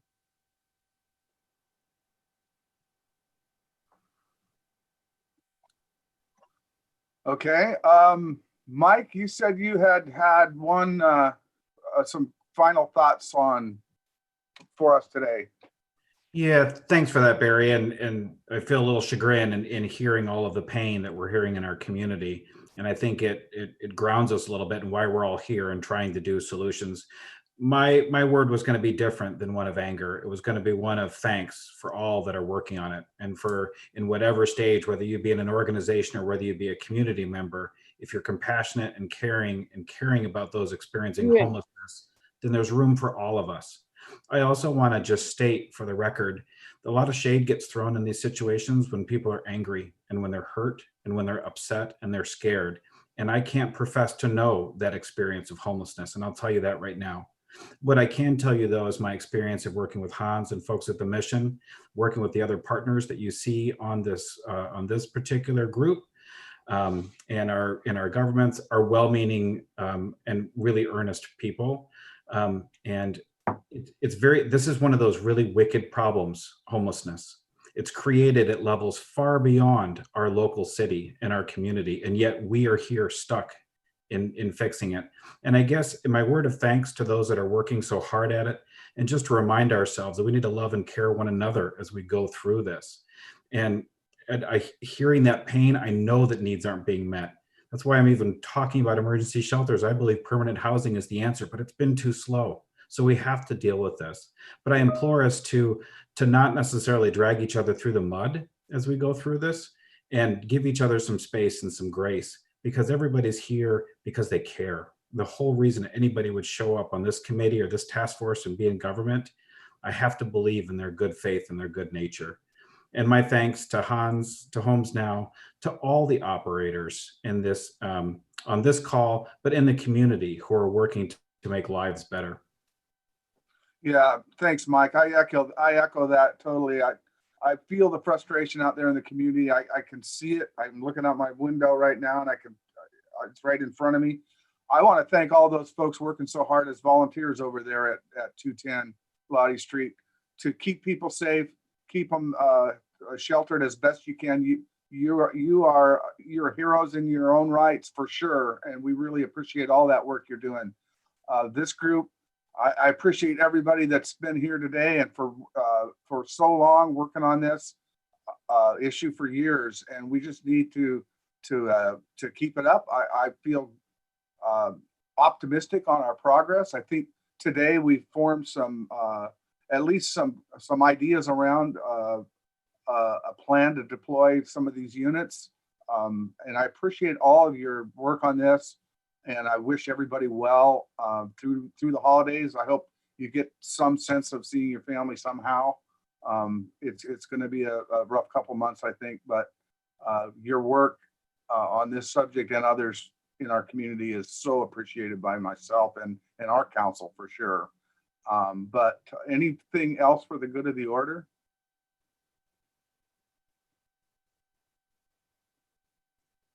Okay. We will adjourn. Thanks for hanging for such a long meeting.